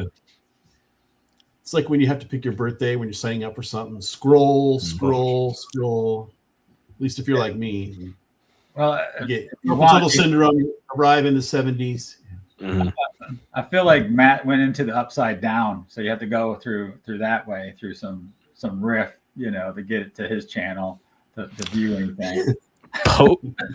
First Unprepared live in a year, talking Pokemon, Stranger Things. What is going on, Dave? Culture. Hey, I feel like, technically Matt is doing a video because he's on here right now. Yeah, it's not on his video. Especially it'll replay, that's a video. So Craig we're up to still producing his 2024 net recap. Yeah, I did find my root finally though. When I cleaned out my room, I found the root there from Cleveland. There's 24 natural. There you go, guys. There's recap. The cash in that I negotiated the deal for you. Yeah. The day before. And then my other big pickup at show, I think, was this one. But you found this for me too, Dave. Oh, look. I had to buy it from somebody else. Oh, yeah. I found that for you too.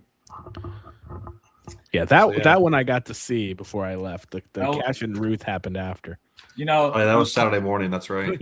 Hey, Eddie, you speak of the devil, he shows up. Chris from Missouri shows up in the chat finally. Then we're in the frat house. Sure.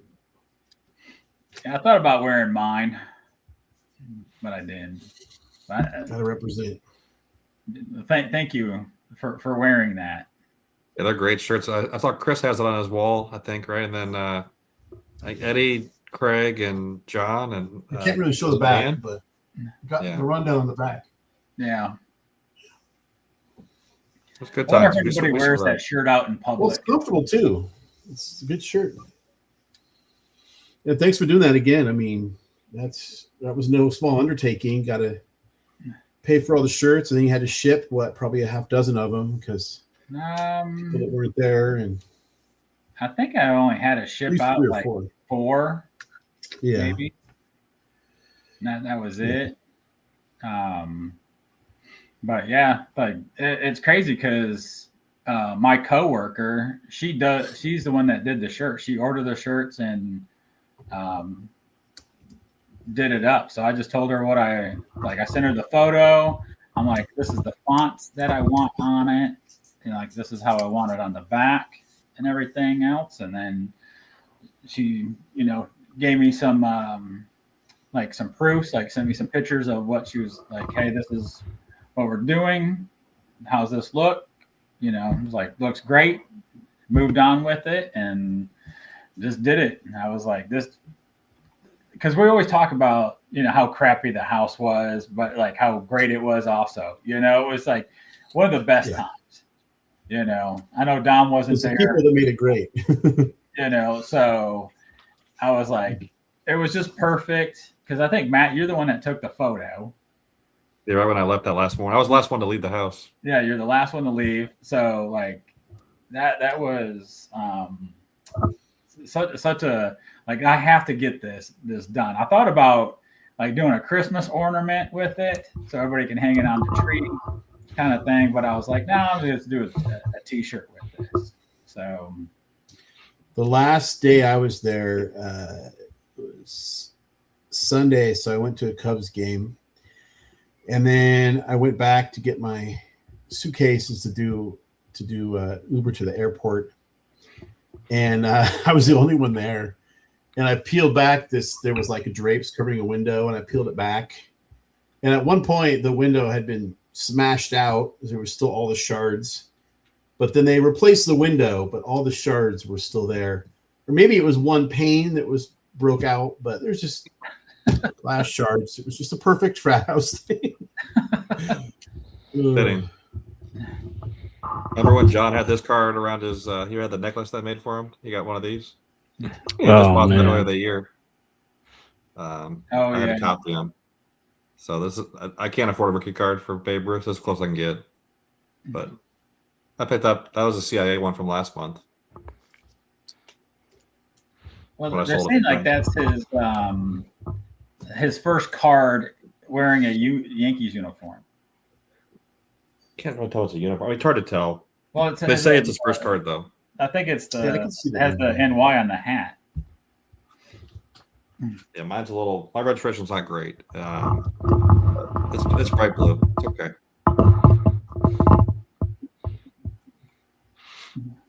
Look, we got people from the frat house. We got people from everywhere else. Yes, simple red roof motel living in Cleveland, and yeah, because you were like, I don't know how close you were. What, 30 minutes the opposite direction?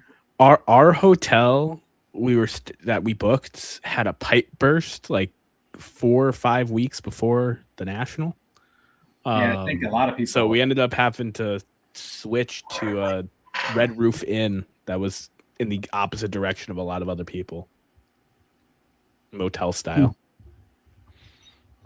That's how we inherited Chris. Chris and his buddies had a hotel that had a leak. Yeah, it's probably the same one. Yeah. So we made it work. We had quite the house full that first. Well, pretty much every night was pretty full. So good though. It worked out. I liked Cleveland. There was, other than that traffic leaving on the first night, I don't have any issue with Cleveland National. No. Thought it was nice. I thought the setup was nice. Food trucks were convenient. It was really easy. Yeah.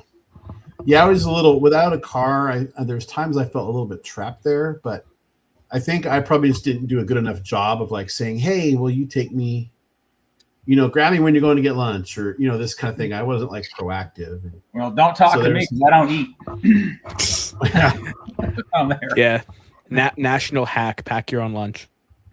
Yeah, done it every single last time year I did a lot better. I was way more prepared last year because I had stuff in my backpack and I had options. So. Mm-hmm. So now there's people in the chat. There's 4 people in the live stream. Mm-hmm. National for this year, I'm hearing things like the National is telling hotels to like block rooms only for like national staff. Like regular people can't even get rooms. Has anyone heard anything about this or experienced anything like that? Certain hotels do have like rooms blocked off that the general public can't book. I don't know if it's every single hotel and if there's all the rooms or anything like that, but I have heard that from multiple people about hotels. But a lot of people have booked already, different hotels in that area, and some people have booked a little bit further away. Yeah, because I know chat with somebody that's in the chat. Like he tried like booking at the hotel that we normally stay at. And It was Adam, it looks like. Yeah. And they said you just can't. Yeah. And he said that if you're a part of a certain group, then you can book, but he wasn't part of that group. And then I guess people were trying to book rooms while we're still at the National, couldn't even book rooms, for the following year and everything. So it was just messed up. Yeah. You fake it till you make it. I'm part of that group. Yeah, I know, Bill. We golf. Give me the room. But you also got to think is that the Navy holds their national recruiting seminar, meeting, conference in that same hotel every year at the same time. So you got all these Navy people staying at the hotel, along with everybody trying to go to the card show there. So I don't know what group they were telling him, if it was that group or if you weren't part of the National to deal with it, whatever. But yeah, I was like looking around. I mean, I was like digging through the hotels because nothing was popping up, nothing was available, or it was just too expensive or too far away. Mm-hmm. I mean, it was like a little over a mile walk through like the woods. There's like the park behind the convention center. But there's like hotels over there that was a little bit cheaper. But I'm like, I'm not walking through there, just at night with cash on me or by myself or with other people, because you never know what's going to happen in the park there. But I ended up getting a hotel like 0.7 of a mile away and stuff. And I was like, and it was it was pricey. And I was like, let me see if there's a military discount on this. And I got it for a military discount, like 60% off, pretty much. So that's for this year, for 2026. Mm-hmm. Oh, yeah. I'm just gonna wing it, and it's kind of worked in the past, and we're just gonna use thoughts and prayers, and hopefully I'll end up somewhere. Yeah. I do have someone I can stay with that's a little bit out of the city. I don't want to call it backup. That's kind of disrespectful, but I do have a plan. I'm just always looking for a better plan, if that makes sense. Okay. Yeah, I'm at one of the expensive hotels because Crown never opened up. To your point, Dave, it never. That's what it was called. We were blanking on the name of it last night. Crown, yeah. Crown Plaza, whatever it's called. But I'm at the Lowe's, and it's like $500 a night, which to me is crazy. But yeah, Vision Sanctuary just confirmed everything. They basically said you've got to be a part of the show. I cannot promise that I'm not staying with the Mafia, but I can't promise that I am staying with the Mafia, Adam. So take that for what it's worth. It's about baseball cards. I'll do whatever I got to do. Last time I was in Chicago, Adam actually made me an offer I couldn't refuse. He insisted that I take $50 of his money and buy something for myself. And I ended up getting, we talked about 68 Dexter Press earlier. I got the 68 Dexter Press Aaron along with a 70s Jet magazine with Frank Robinson on it from a cool oddball table. So that's talking about Adam, talking about Chicago. Makes me think of this card. Thank you, my friend. What did he say? I booked at the Hyatt, couldn't get the Lowe's. It was at the Hyatt. Yeah, well, I was looking at the Hyatt, and the Hyatt it seemed like it was booked up. too. You know, so it seemed like everything was sold out. And even when you went out to the Nationals website, you couldn't, you know. Yeah, that's no help. All they do is refer you to rooms that are already booked or hotels that are already booked. What's the point of that? Yeah. Buy a ticket. You'll figure it out.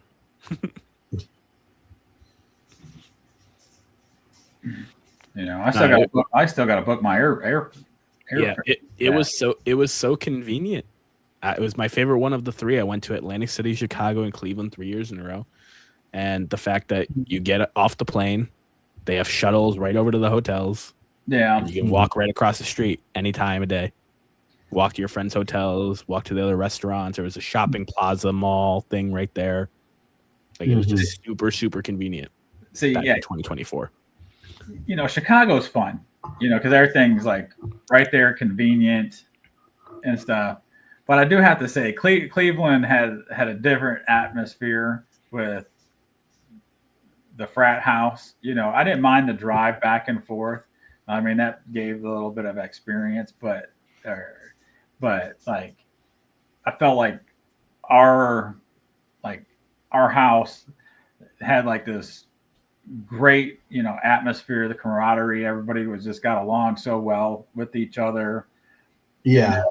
And, you know, it was like two houses. It was like you had the bottom floor and then upstairs, you know, it was pretty much built the same. You know, there's 2 kitchens, 2 bathrooms, 2 living rooms, you know, the bedrooms and stuff. But I mean, it was great. You know, we had some people come over, you know, hang out for a little bit and leave. And I mean, there was not a time where I was not enjoying myself at the frat house. It was camaraderie and talking about baseball cards. And Joe brought his entire 53 set, which I don't know that I would be brave enough to do, but it's fun to look through that. And yeah, it was good stuff. I mean, that really was a huge difference maker. That and being able to like jump into people's cars and not have to worry about how it's getting over to the show. Yeah, because I mean, I know I drove, Theo drove, Jason drove, Dan drove. Jason. Yeah, he said Jason. Yeah. Joe. There was a lot of drivers. Yeah. Yeah. So plenty of vehicles. You know, Matt had the rental. Yeah. We just hopped in Jake's truck every day and hoped for the best. My poor wife had it worse. She was at that, but it's a good hotel. The Sonesta's nice in Texas that I go to for work every time I go to Austin, but this one was rough. I think they just bought this hotel and it was really, really bad. My family stayed there. I think it was worse than the frat house. But she makes fun of me. That stay helped me earn status with Sonesta. So every time I go to Austin, I get like free drinks and snacks. And she's like, I had to go through hell for that. So anyway, I'm glad you're enjoying your free snacks. What was it, a bag of chips, candy bar, drink? Yeah, my dinner when I go to Austin. Granola and kombucha, probably. No. Yeah. Oh yeah, a lot of other people in Austin do that stuff. It's lost on me, as you guys can probably imagine. That's just Adam's diet. Yeah. Have we figured out a venue for the get together in Chicago? I mean, like Dave, they haven't announced anything yet. Yeah. I think they're still figuring it out. Yeah. Or they're more worried about Strongsville right now. Yeah. True. There is a lot of attention. I think there's something in place for Chicago. I just don't. They're not. You know, because you still have Strongsville and Hobbypalooza and other stuff going on. Of course, that's later in the year, but I just don't think Mike's going to put that out there right now since it's still a ways away. But I think there's something. I remember him saying something's already reserved and like done. It's just that would be good. Yeah, it might be like one of those like indie bands where they like drop the location like 24, 48 hours before. just so it doesn't get too crazy. Like we don't want the man to shut us down this time. Like we're gonna drop the location very shortly before. Out. Yeah. Might be something like that. Your strategy. Mm-hmm.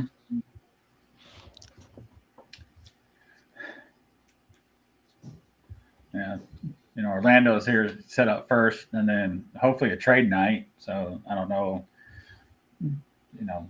Like John and Theo talking about that yet.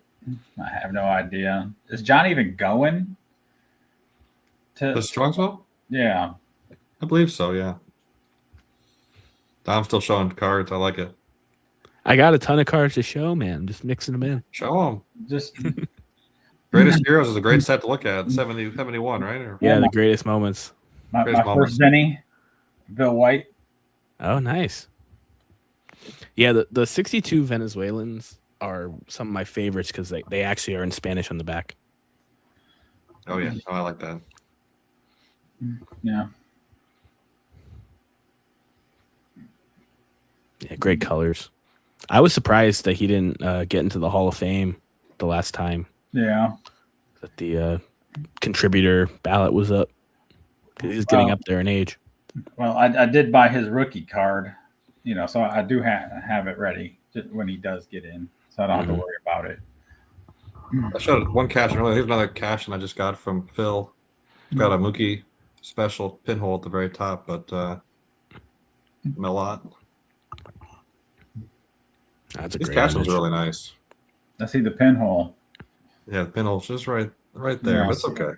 Yeah, well, It's you had it a right certain way, and the light came through just right, so you can see it. Yeah, I'm not gonna hide it. I'm still happy with it. Made it affordable. Yeah, I mean, some kid enjoyed that and pinned it up in his room. What else did you get from him? Only one other card so far. He's got a bunch of stuff I quote unquote need. You know how this goes. Needs are relative. He's got a little stamp in an awkward position, but back in the day, they stamped the cards to know who it was, right? So it's Jimmy Fox. He's got some writing on the back too, but makes it again more reasonable. Our rookie card. Another 500 home run club guy. 2 guys, I should say. Yep. 500 home runs. There you go. Tough I love Bucks. the top Bucks. Yeah, they're great, man. They got. Do you have any of them unfolded? I've seen there's unfolded versions. Do you have any, or are these all folded? Mine's are folded. Yeah, so I believe the Frank Robinson is unfolded. I haven't found a crease in it yet. It's kind of the same thing with those 55 double headers. There's some that aren't perforated. I don't have any though. But yeah, my early win's a little beat up. My Yaz definitely has seen some battles. But yeah, I got they had $1, $5, and $10, and I got one of each right now. That's nice. You need to get the Brooks from that set still. Yeah, most of them are pretty affordable.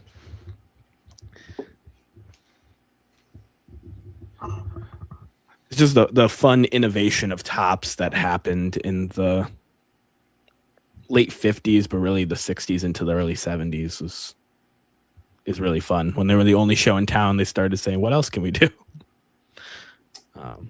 Yeah, which is weird because they're the only show in town right now, and they're not saying that. They're just that's pumping out that's the same corporation aspect of it. It's maximizing profitability. But I mean making jersey cards and the debut them off patches as were hits. pretty innovative Yeah. for a modern thing. But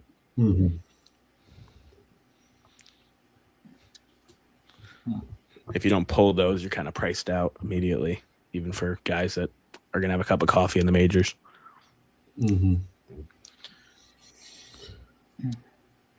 Well, I think I only have 109 minutes in me. I got start getting ready. Some other stuff. Someone's got to be a party pooper. Dom will just be here for another 200 minutes showing cards, whether we're going or not. I'm ready. Those are cool. Yeah, I love the milk duds. I'll stay on longer if you're showing stuff. Was that Banks? Was it? Yeah, Banks, McCovey, all 500 home runs so far. It's not going to continue. Got Fergie Jenkins. Oh man, I'm trying to see if Catfish Hunter.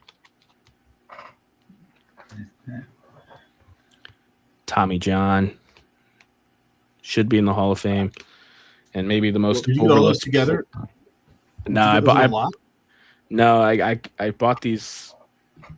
I bought them all individually. I got the Catfish Hunter in a lot very early on, but I ended up giving a few of those to friends and buying the rest over time. But yeah, Willie Davis is one of the most overlooked players of that entire era. He doesn't get talked about at all, and it's crazy enough, never appeared on a Baseball Writers Association of America ballot for the Hall of Fame, despite having over 2,500 career hits as a center fielder for the Dodgers. So, yeah, there you go. We're clubbies on that one. Hold on, Dylan likes seeing cards together on the screen at the same time, and this is a oddball opportunity. There we go. There you go. I'm thinking I'll grab one more 500 home run club thing. Just send myself out with that. But I'm trying to think about what I want to show here. Got to play then too. We got to do one of these. Got to show Hank. Yeah, I don't got the Aaron or the Clemente, the Mays. I don't got those yet. I'd like to get them. They're pretty pricey compared to the rest of them. I think this is still my favorite set. I know it's small, but I love these. Those are awesome, man. I still love these, man. I wish I had more. Oh yeah. Yeah, I think I missed the boat on that one. All right. Even the backup Boyer plan, which has worked out for me and for a lot of sets, isn't working out for me for that set. There's a brutal 1 MK right now that's already it's like 2,000 a mile high. I'm just like, for Aaron, just like, it's nuts. Yeah, dude, it's crazy. I mean, my safe search is almost always the 88 reprints. It's never the actual ones. Dave when they do found the pop up, Matthews they for sell. on Facebook, and he pinged me. I literally sat there stalking the guy, waiting to hit. As soon as he posted, I put take before I even posted the back of the Matthews. I was like, I'll take it. I don't care what your price is. Which one was that? There's the Matthews home run derby. I think you pinged it The to me. 59 home run derby. Okay, I got two. Is it okay that they're modern? Yeah. Modern cards. They're are autographed. awesome. They're autographs. They're not rookie cards. Okay. Okay. Reggie on a Stadium Club. Reginald. That's a And great image. For whatever reason, this is probably 5 years ago. A signing popped up on sportscollectors.net for Reggie for like $80. Like for a Hall of Famer like that, it's never going to be less than $80. So I scoured the collection. Like, what do I want to get? What do I want to get done? And this just seemed like the perfect card with a kind of lighter background. So there's that. And then Cleveland National, the kid, of course, on the 89 tops traded. Probably an unpopular opinion, but this looks better signed than the Upper Deck because There's more room for the autograph, man. Where it gets kind of lost. Flat-footed, of course, people would choose the Upper Deck over this card, but this one looks better signed. Fight me. I won't fight you at all, man. The headshot Right. less room for the signature. We don't have to fight. What year was that, Reggie? It's a Stadium Club. Well, of course, it says trading card because it's 2017 Okay. Stadium Club. You like it? Yeah, it's a cool spring training image for sure. Yeah. We got a tops traded. And I wish it was the Tiffany, but it's the base for my 500 home run club little journey I'm on. These are $20. You can get it. It's an 8. I don't care, but for $20, Especially with the recent Hall of Fame results for the contemporary committee. Probably getting cheaper. Mhm. Probably going Yeah, down. I bought it before. just in case. There's a lot of people that are panic selling Bonds and Clemens and McGuire. So sell those guys. I do have a Clemens on the way. I went for the Flair update, but I'm not sure if you guys are getting these emails. If you ever bought like from Fanatics Collect or PWCC, like they give me like $100 emails every month, $100 off the marketplace. And so I've been using them to buy cards for like half price. That's how I got my Schmidt. Wow. I don't think I've spent enough with them to get those emails. I tried to sign up for I think I Fanatics bought one Collect. thing from PWCC. I ended up in like enrollment purgatory for Fanatics Collects because like I try to sign in and it says, I don't know, it's like I'm in like a loophole or something where I can't continue signing up. And honestly, I don't need to spend money there. So whatever. Okay. Well, I think I really am going to go. Dave, thanks for having me on. Of course. I hope that 114 minutes buys me an invite for next time. You always have an invite, Eddie. Always. If Eddie, I wear the frat. Eddie, you're the headliner. Like, what are you Oh, talking I about? didn't Angel know Edward. this. You're the Hall of Famer. Yeah. Jeez. Oh man. Doug wants to see some Glory Other Times cards. Oh, look, you gotta stay. That's at least 5 more minutes. You gotta find some. I'll do two Glory. I'll do two for the Glory collection. Okay. Okay. Now there's going to be a couple in my upload tomorrow. My top 10 pickups from 25. So I don't want to do those, but let me grab a couple off the shelf here. Don, what are you drinking? I got a Sam Adams American Light. Okay. Another set that I've talked to Matt about a few times that I definitely feel like I didn't completely miss the boat on because I got a card, but the 74 Decal Edges have went crazy over the last couple of years. And I actually got this second. This was my second card from the set because I found this one, which is incorrectly labeled as a 69 Decal Edge, blank back, the square proof, excuse me, not blank back, of Jim Hunter. And I got these for way less than common players in the 74 Decal Edge are selling for now. Sweet. See, Those are great. Dom getting a deal. All right, Eddie. I got two Always. things. I got one Hall of Famer, one non-Hall of Famer. This is Al Bridwell on the T205, which I love the gold borders. I don't have many T205s, but I just love how these look. And I love how there's different design for the AL and the NL. And I also have one other. I have Jimmy Austin in the American League. He's a St. Louis Brown. And I have the Al Bridwell. And I got that for a really good deal in Cleveland. I think that was the last card I bought in Cleveland. This is also from Cleveland. I really wanted to add a DeLong for a long time, and it just worked out perfect. I could get the Goose Goslin for the Glory Collection. And I got that from Stan. 90% sure I got that from Stan in Cleveland. If I could And easily get to mine right now, I'd pull mine out too. That's the one DeLong I have. The city you have Goslin? Yes. Yeah, I mean, this might be in my top 10 or 15 favorite cards in my collection, just from, just how much do you enjoy it, not dollar value or whatever. But, okay, Doug, you got to see a couple of Glory cards. And, Doug, look for my upload tomorrow because I think there's 3 or 4 in the top 10 vintage acquisitions from 2025. And thank you, Brad, for saying you like my cards. It means a lot to me. And I really am going to go. All right. I got stuff to do, but thanks again, guys. I'll probably keep you on the background if you stay on here. So behave yourselves. All right. Okay. No problem. Eddie. Good to see you. Happy New Good Year. seeing you, Eddie. You too. Great cards. And now there is 3. Yeah, man. I don't know. Are we going full unprepared and live? Were you planning to go Start throwing up 4 cards. hours? Tom. Let's start throwing up Yeah, cards. I got cards to show. Man, start throwing cards. Who knows? I might get up and go grab me something to show. Well, now that Eddie got off, I can show my authentic 1909 Wagner Piedmont back. Most people, when they tell you they have a T206 Wagner, they're talking about a reprint. This is not a reprint, people. I have an authentic T206 H. Wagner. Also played shortstop. You bet your honey you do. Yep. Love that card, man.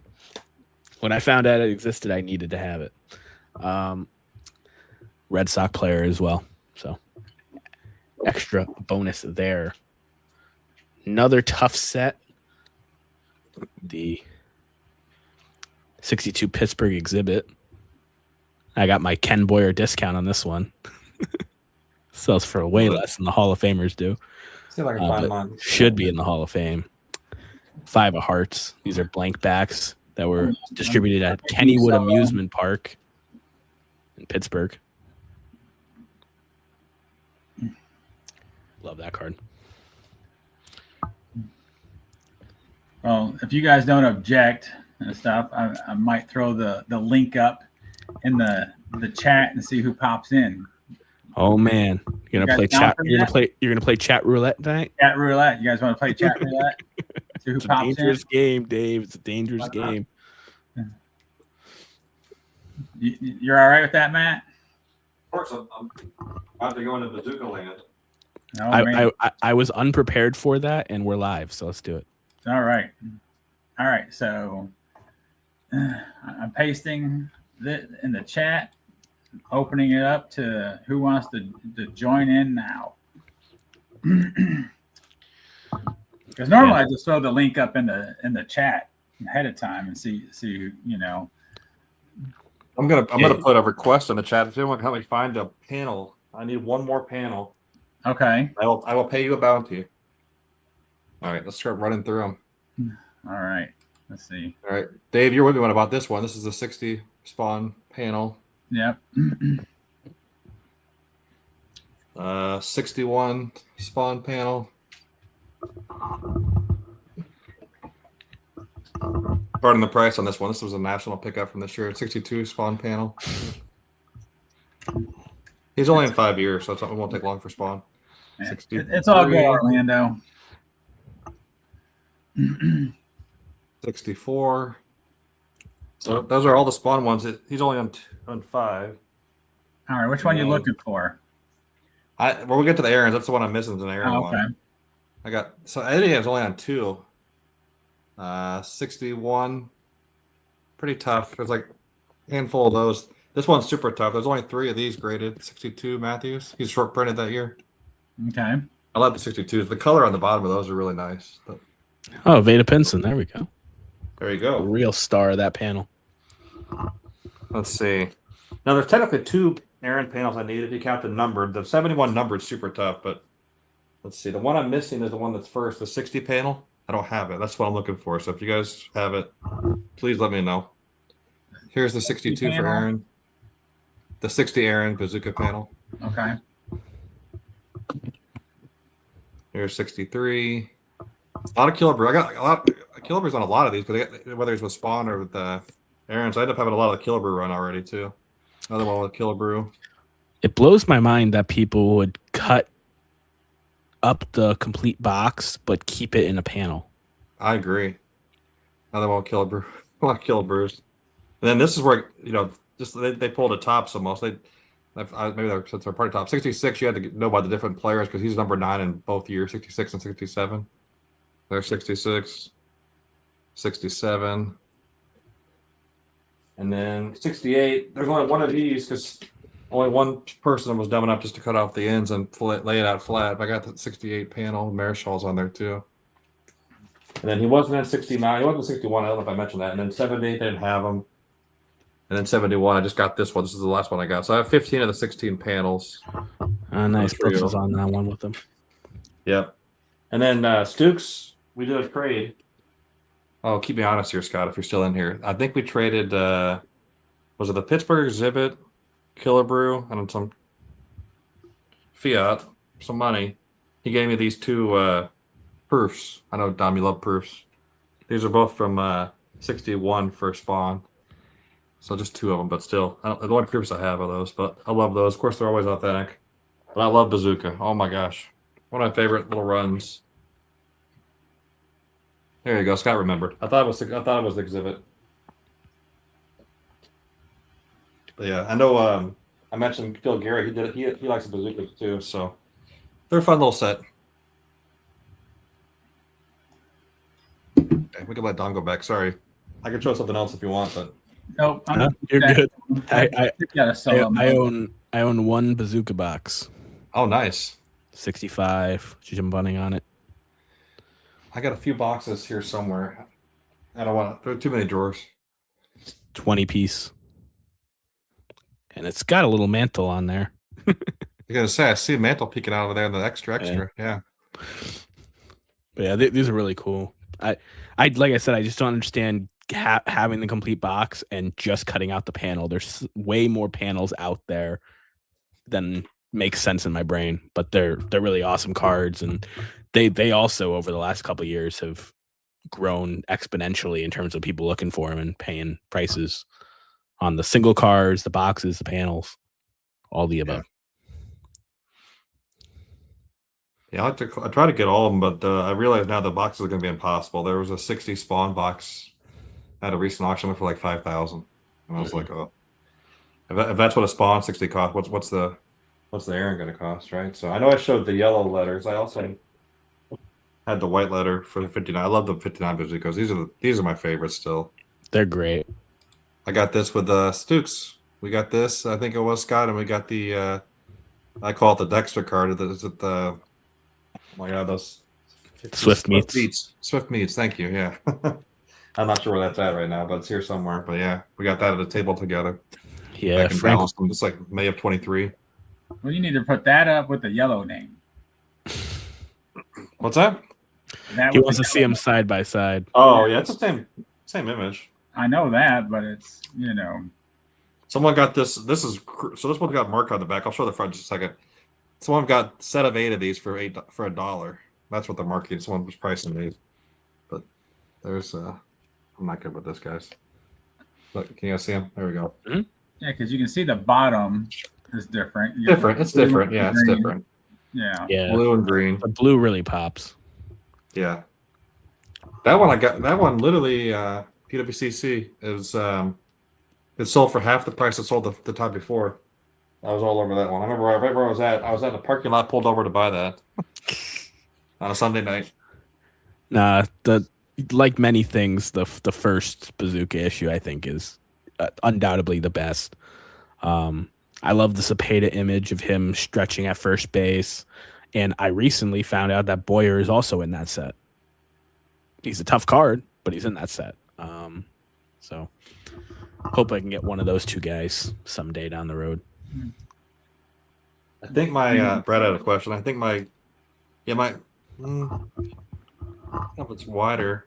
My blue bottom's wider. It actually got to do micro grade because all the borders there. The green one's a little bit narrower left to right. They got authentic, which is I don't care. It's still really nice.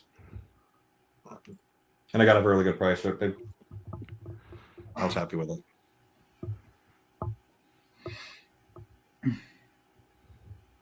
Unfortunately, I can't take $2, Mike. I'm not going to sell for $2. Yeah, you didn't offer the Mangini price. How do you think you're going to get any $3? Yeah, you might have got me at $3.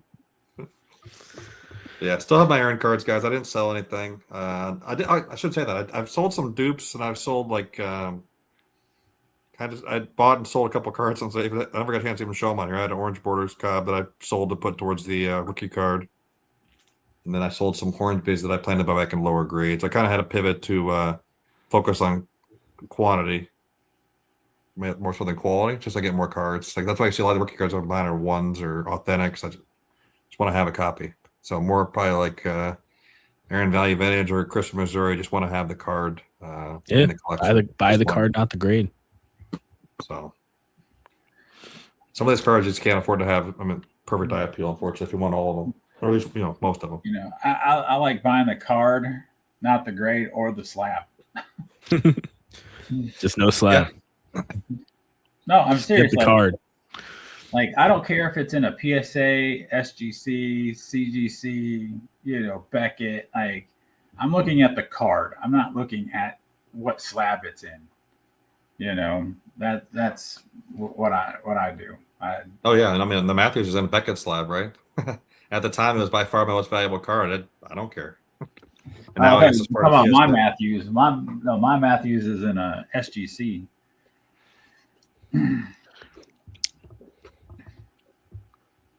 Gotta show Yeah, a I couple mean- Hornsby's.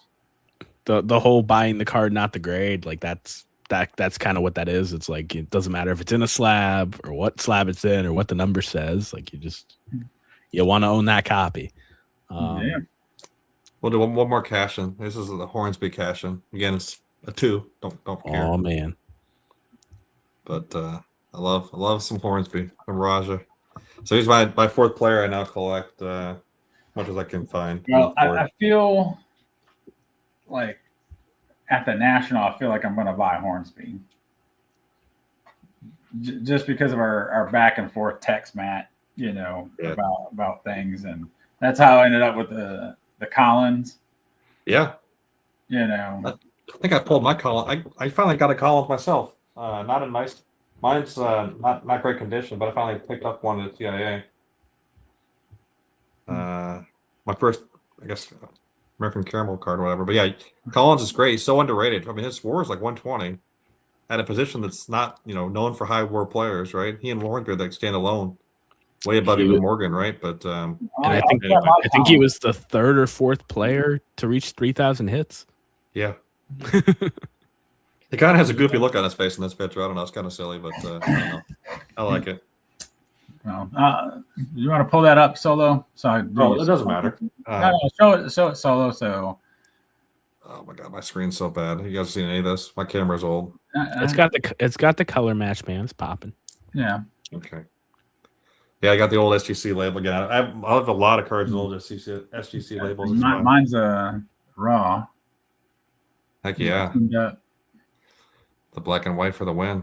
And it was in a book because it has like the paper in it. So the guy that was selling these and stuff, I need to see because he had more, not of this of Collins, but he had other Hall of Famers for like cheaper and stuff. And I was just waiting to see, and I might reach out to that seller and see if we'll do like a bundle deal or something, or see if they relisted those and stuff. So grab them all. Yeah, you got your Goudy wide pen. Yeah. I feel like those are kind of going up. What's the other one? The one that Jason keeps getting, like the premiums, the bigger, the Butterfinger. Not the Butterfinger. Oh, I like Butterfinger. Hold on, let me look at because I got some in my watch list here. That National Chickle. There's like some. Yeah, I think it's a National Chickle. One. Yeah. It is. With how to field the grounders on the back. Oh, that's a 39 Goudy. Is that 39 Goudy? Mm-hmm. Yeah. Archivon. Pre-war, I haven't gotten the bug completely yet. There's still a lot of post-war and modern cards that I'm chasing, but I do have some pre-war. And I don't know. It's like I feel like it's like what is? Hold on. What is Exhibit Salutations? Yeah, it's 39 to 46, so it's right on the line of pre-war. Yeah, the Williams and DiMaggio. But I think it's like once you get 4-in-1 exhibit, Red Sox with Jimmy Fox, Lefty Grove, Joe Cronin, and Rick Farrell. See, that's a nice look right there. But I feel like once you get more into it, a little bit more, like that bug definitely bites you, man. Like people talk about it all the time, man. I'm sure it'll get me at some point in my collecting journey. It's a side quest for me right now. I feel like it was like he said Stuka is like printed or made in the USA. Because he said some of the salutations were printed into the 50s. What was that? Do you sneeze, man? These ones are made Stukes. I don't know if that matters or which way that falls. But I feel like I got bit, man, when I bought my Mathewson T206. Like, I remember when you got that white cap. yeah, that thing just. After that, it was just. I mean, I bought some more, and I thought I'd had more than what I had, but I mean, Yeah. I think I got a nice. You got a nice T3. Where's your T3? I'd love to see that again. I can see that every day. Oh. Well, he pulls that out. This is my oldest card now. Gold coin. Along with us. Gold coin, King Kelly. What year is that one? 87. 1887, I should say. Yeah. 18. Hold on. Let me see. It's a pristine one. I'm not sure if Adam's still online or not. Oh, Pristine man. one, of course. So there, you want to see it? There we go. Oh, I need to get one of Glorious. these. I don't have one yet. That was Stan, right? You got that when we got the Cobb. Yep. And then the back of it. I told Dom last night that I want to get another one, but with the ad back. I saw Mike J. Hawker talking about the 54 Dandy. This was a card pretty high on my want list that I secured this year, the Monty Urban. Those are so nice. Yeah. This one's very tough to find with any kind of centering. I felt like I did a pretty good job. Looks good to me. Yeah, these are... The backs are great. Looks like just like the Johnson cookies, the red, white, and blue back. I love it. Which one's I that? see the 54 Dandy Monty. Okay. It's a great card. Most of the cards in that set are headshots. I like that he's posed with his bat. And he's one of the few players that's not a Cleveland player in that set too. So it's majority Cleveland Indians. My two oldest cards. Well, I go this one and then my oldest. Here is, I do have the old Judge. Very cool. And then the 1884 Lawsons. So I guess that would be my oldest. I just love that the back of the card. The back of that card's the star, man. That's great. I need to find one with the red back on it. There's two of them. Yeah, I feel better, Scott. I didn't see what he said about made or printed. I didn't either. Where? No, he never answered. It probably means they're 50s. He didn't want to publicly. I don't know. Yeah, that means they're probably 50s. That's all right. They're still vintage.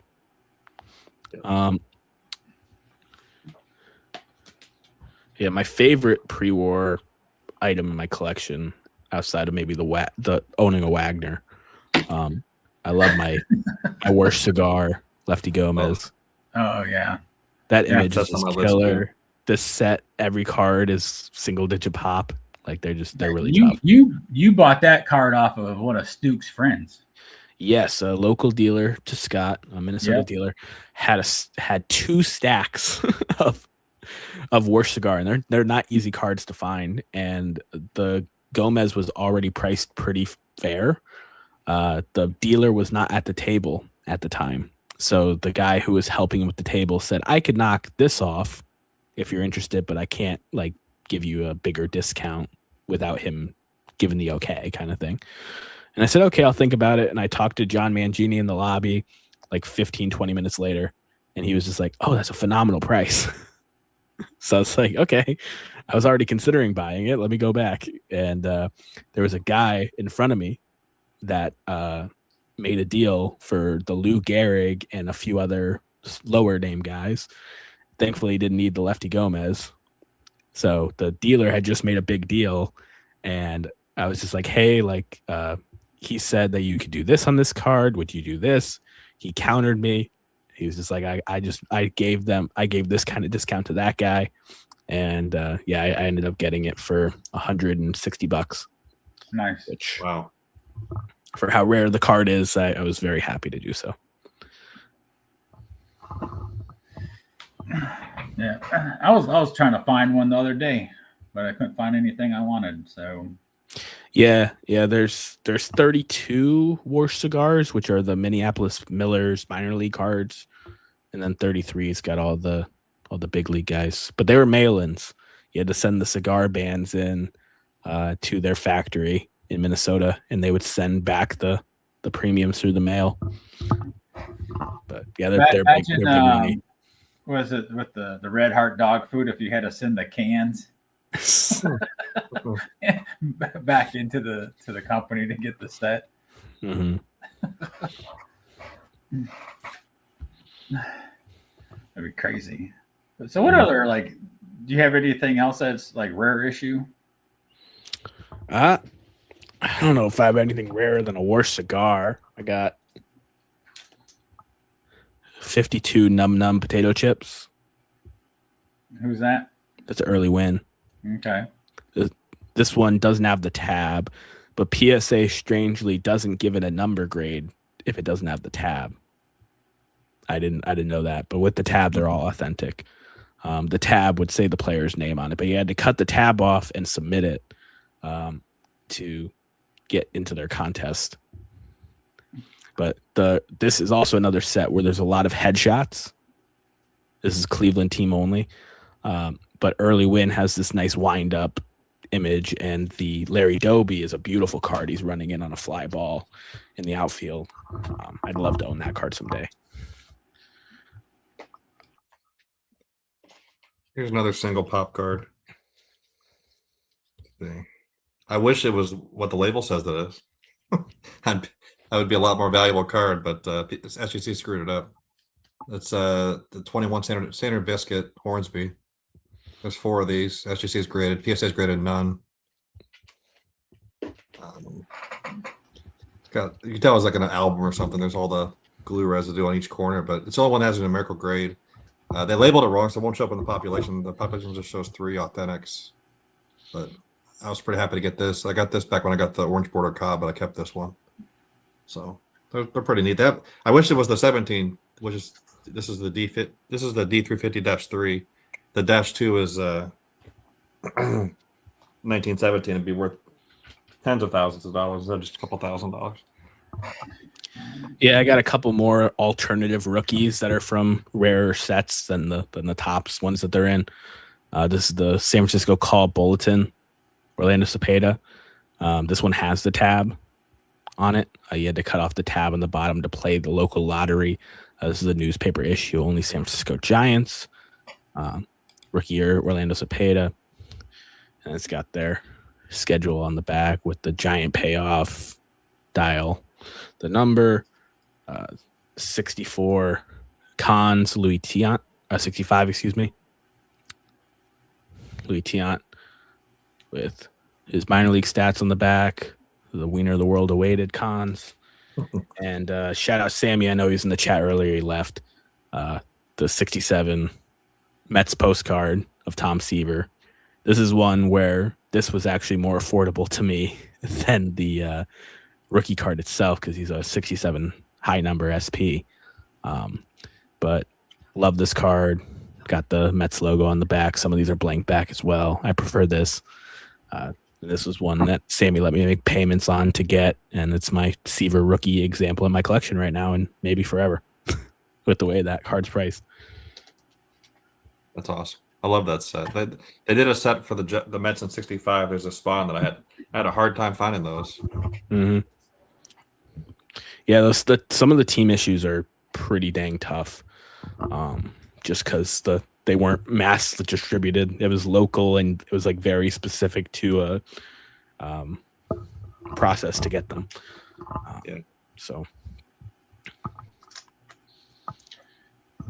but yeah, they're cool. These are pretty low pop. The 68 Action All-Star stickers. I don't know what the exact pop is on the Yastrzemski right now, but those are pretty tough. You got the Drysdale, nice. I want to get the Frank Robinson at some point from that set.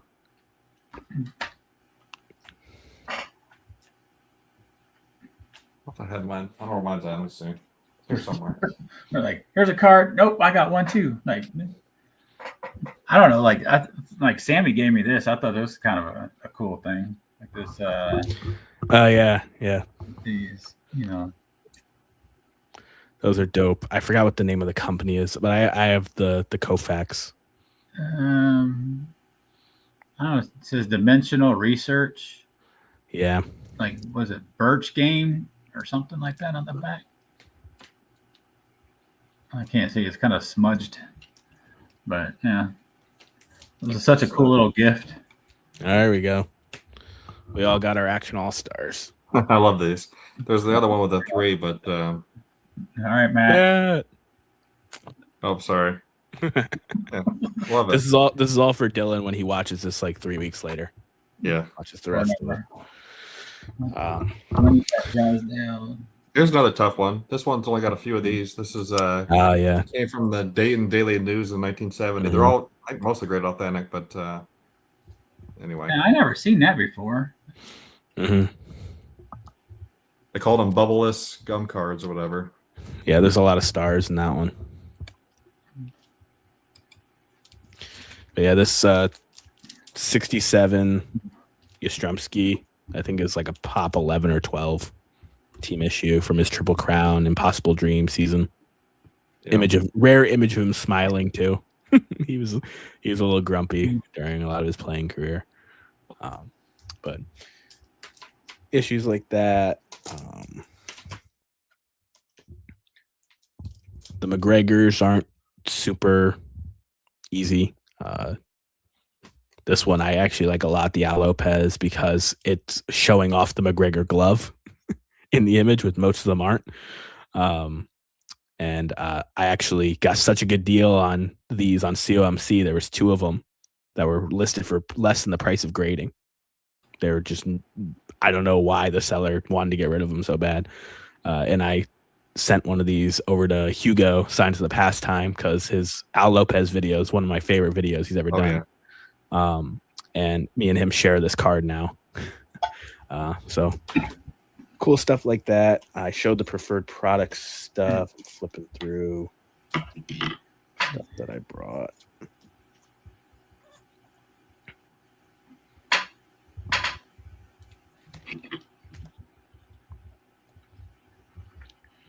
I know you got the Drysdale in this, Dave, the 63 Dodgers pinups. You got the Willie Davis. That you don't see every day. Well, you're gonna make me pull mine out. I see. I'm not saying you have to. I know you have this. Yeah, well, I'm gonna pull it out. So Those are so cool. The people at home can see. Yeah, they're really neat. There's a Kofax in that set too, obviously. Yeah, I need to get the Kofax. You show all your cons? Tom, or do you have more cons? I don't think I showed my Tony Perez. I still want the bench 68. It's Yeah, eluding me. that's really high on my. That's what I want for his rookie card, but it's over 1,000. I just don't know if I can bite the bullet. Yeah, their Dixie Lid did premiums too back in the day. This is a 53. Yeah. Dixie Lid Bob Feller. I got this in Atlantic City for $15. Looks clean too, right? Yeah, I've been trying to find the Dixie Lid to go with it, but for whatever reason, whenever the Bob Lemons pop up on eBay, they don't have the little tab. It's just the disc, and I want the whole thing. I'm a little picky with stuff like that. Like this example here. So this is the 37 Dixie Lid and premium of Carl Hubble. So you'd get these Dixie Lids and you'd send in for the premiums, and the 37s have great images and write-ups on the back. Really cool.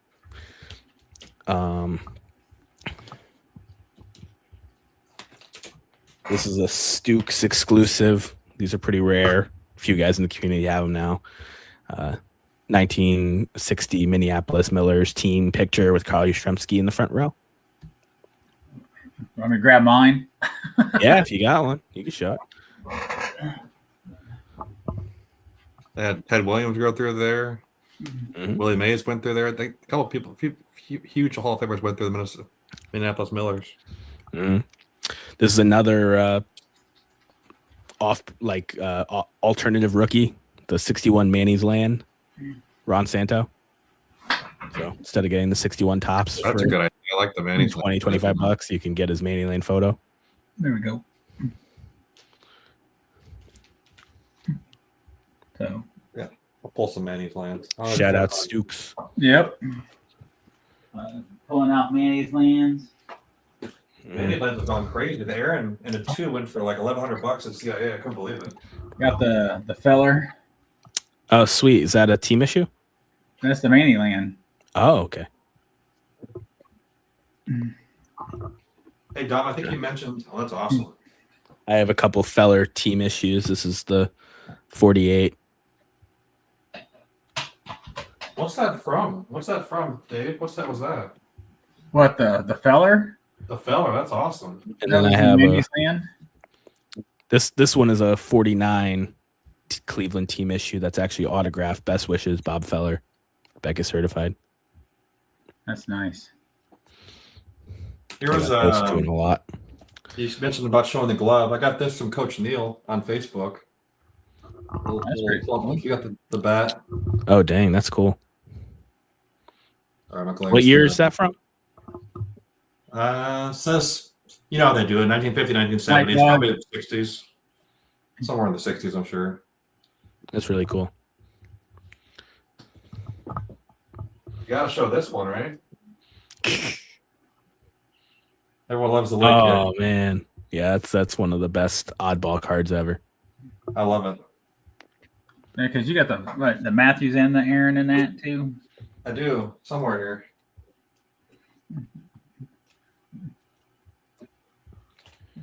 You For need a tall real, pile for all your oversized stuff in there.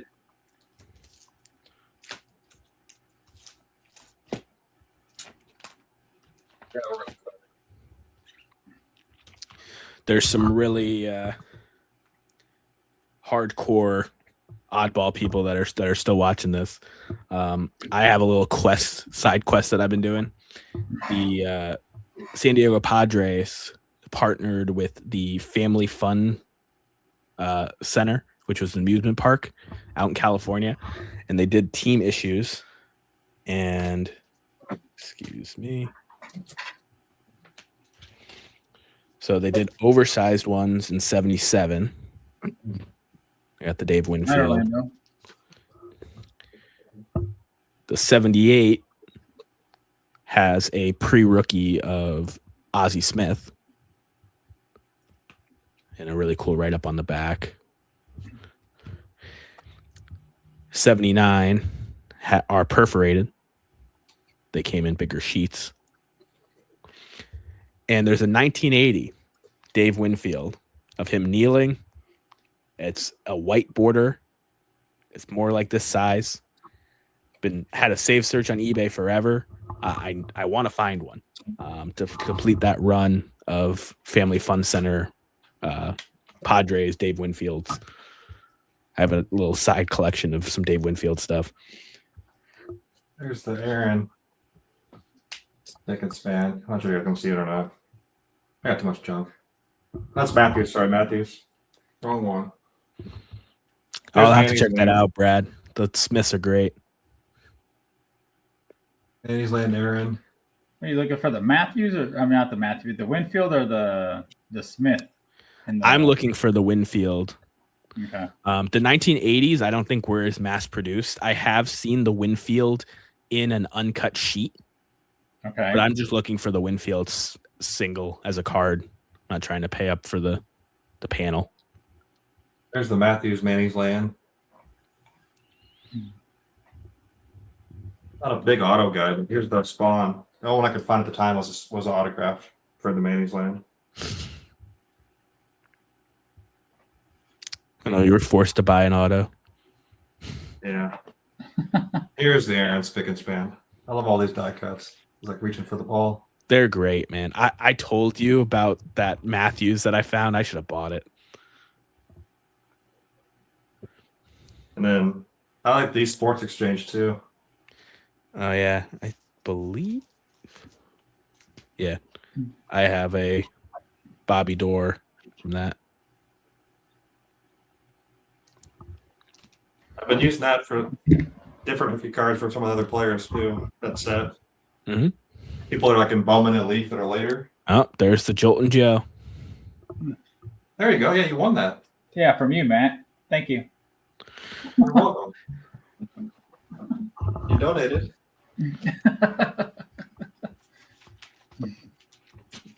Was that 24 Hobby Palooza? Yeah, it wasn't this year. It was last year, I think. All right, this truck gave away the spawn. I think it was. Oh gosh, the guy that does card room. Jeremy won that. I think this year.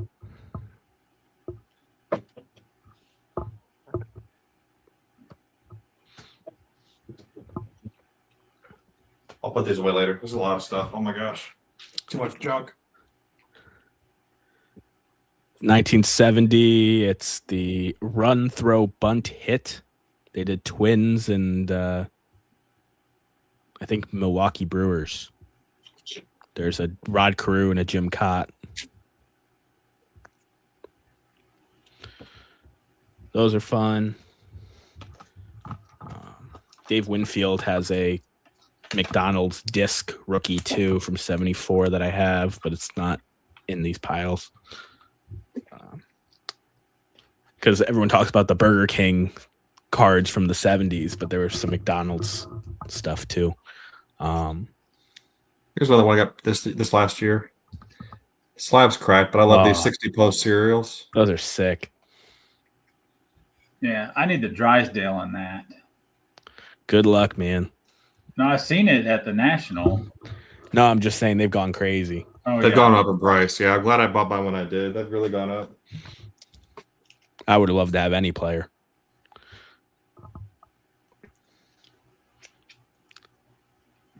Supers. 70 and 71. I love the supers. Yeah, they're great. I have 69s as well, which are toughest out of the Oversized, right? So the did 3 you years pull they those did out it. or no? No, I can grab them. I think I have like 15 minutes of battery left for whatever that's worth. Yeah. That's okay. We're pushing his 3-hour norm. We're good at this. So I've been busy, even though I haven't been doing videos. I've just been busy buying. I mean, you've been busy buying. You've been working a lot, though. Yeah. I like this one. It's one of the first Matthews items I got. Pure oil from like 60. Yeah. 68. They moved to Atlanta. They're really cool with the bio on the back and all this stuff. Oh, there you go. Oh, now we're talking. Yeah, I got the Willie Davis. Love it. So overlooked. And I got this year. The Frank Robinson. What year is that one? 69 Super. Okay. The first year that came out. Those are great. Yeah, they were a test issue. I got the Aaron, but it's somewhere. And those are extremely glossy, but also extremely thin. The 70 and 71 Supers are much less glossy, and they're much thicker. You could play with those. Okay. But yeah, the Spick and Span are all Braves. Sorry, Brad, I didn't see your question until just now, but they're all Braves. I might have said filler on accident, but yeah, there was Spawn, Matthews, and Aaron. The ones I showed from. Yeah, the Braves were spoiled with the regional issues between Johnson Cookies and Spick and Span and like preferred products. There's a few of them, right? Yeah. New York, Milwaukee, and Ohio teams. Cincinnati and Cleveland seem to have all the team Those issues. cons in the 50s. I love that. Like Pittsburgh and Cincinnati had the cons, right? Pre-65 cons, anyway. Yeah, the Pittsburgh and the Cincinnati teams had the cons all the way through. I mean, it's pitiful that this is Aaron's first cons card. Like, he got the. It's a nice card. I'm happy to have it, right? But it's like a little underwhelming. All of those black and whites. Yeah, one of my absolute dream cards is the 56 Cons Robinson. That would be an absolute grail to own someday because he was the National League Rookie of the Year in 1956, but all of his cards except for that one were 57 and beyond. It's the one I'm trying to go after too, but there's just not that many of them. Like maybe 20 copies or something. It's just not a lot out there. Yeah, maybe 24 or so. Yeah, they're tough. And if I'm spending that kind of money, it has to have the tab. Like it's just if I'm that far down the line. But yeah, that's one that I could see myself moving some things around someday to get. Yeah, I'm looking here on eBay. They got authentic, $1,800. Yeah, it's a little over my typical $500 firewall that I have for spending. Like everything that you've seen in this video was under $500 for my cost. I'm not saying. I'm gonna ask you, are you have you increased that or think about increasing that with all the inflation, or still holding your firewall firm? I'm gonna hold to it until I get to a point where like I've gotten not everything, but a lot of the stuff that I can under it. But there are a handful of cards, that Robinson being one of them, that will be a thing that I break the firewall for at some point down the road. It's tough to know when the best time to buy is with stuff that's that rare. Because there might be a dip, but it won't be a huge one. No, there's just not enough of them to go around. There's plenty of demand, and the supply is so limited. Yeah, he's still underappreciated. I think that. I think the 68 bench cons. If I don't get those soon, I may not get them. Yeah, you got to stop going after the cards I want, Matt. stick well, it's tough too because both those cards, Aaron and Matthews and Spawn. It's tough though because those two cards, like their top rookies, are, I would say, a bargain, right? Like that's the tough part too. Like you're truly making a decision to buy something that's 5 or 10x. But my head, I'm going to use that the savings from the Banks rookie to justify buying one of those other ones. Yeah, because the photo pack's like $200. That's what I like about a lot of these like alternative rookies is like they're the same price or cheaper, typically.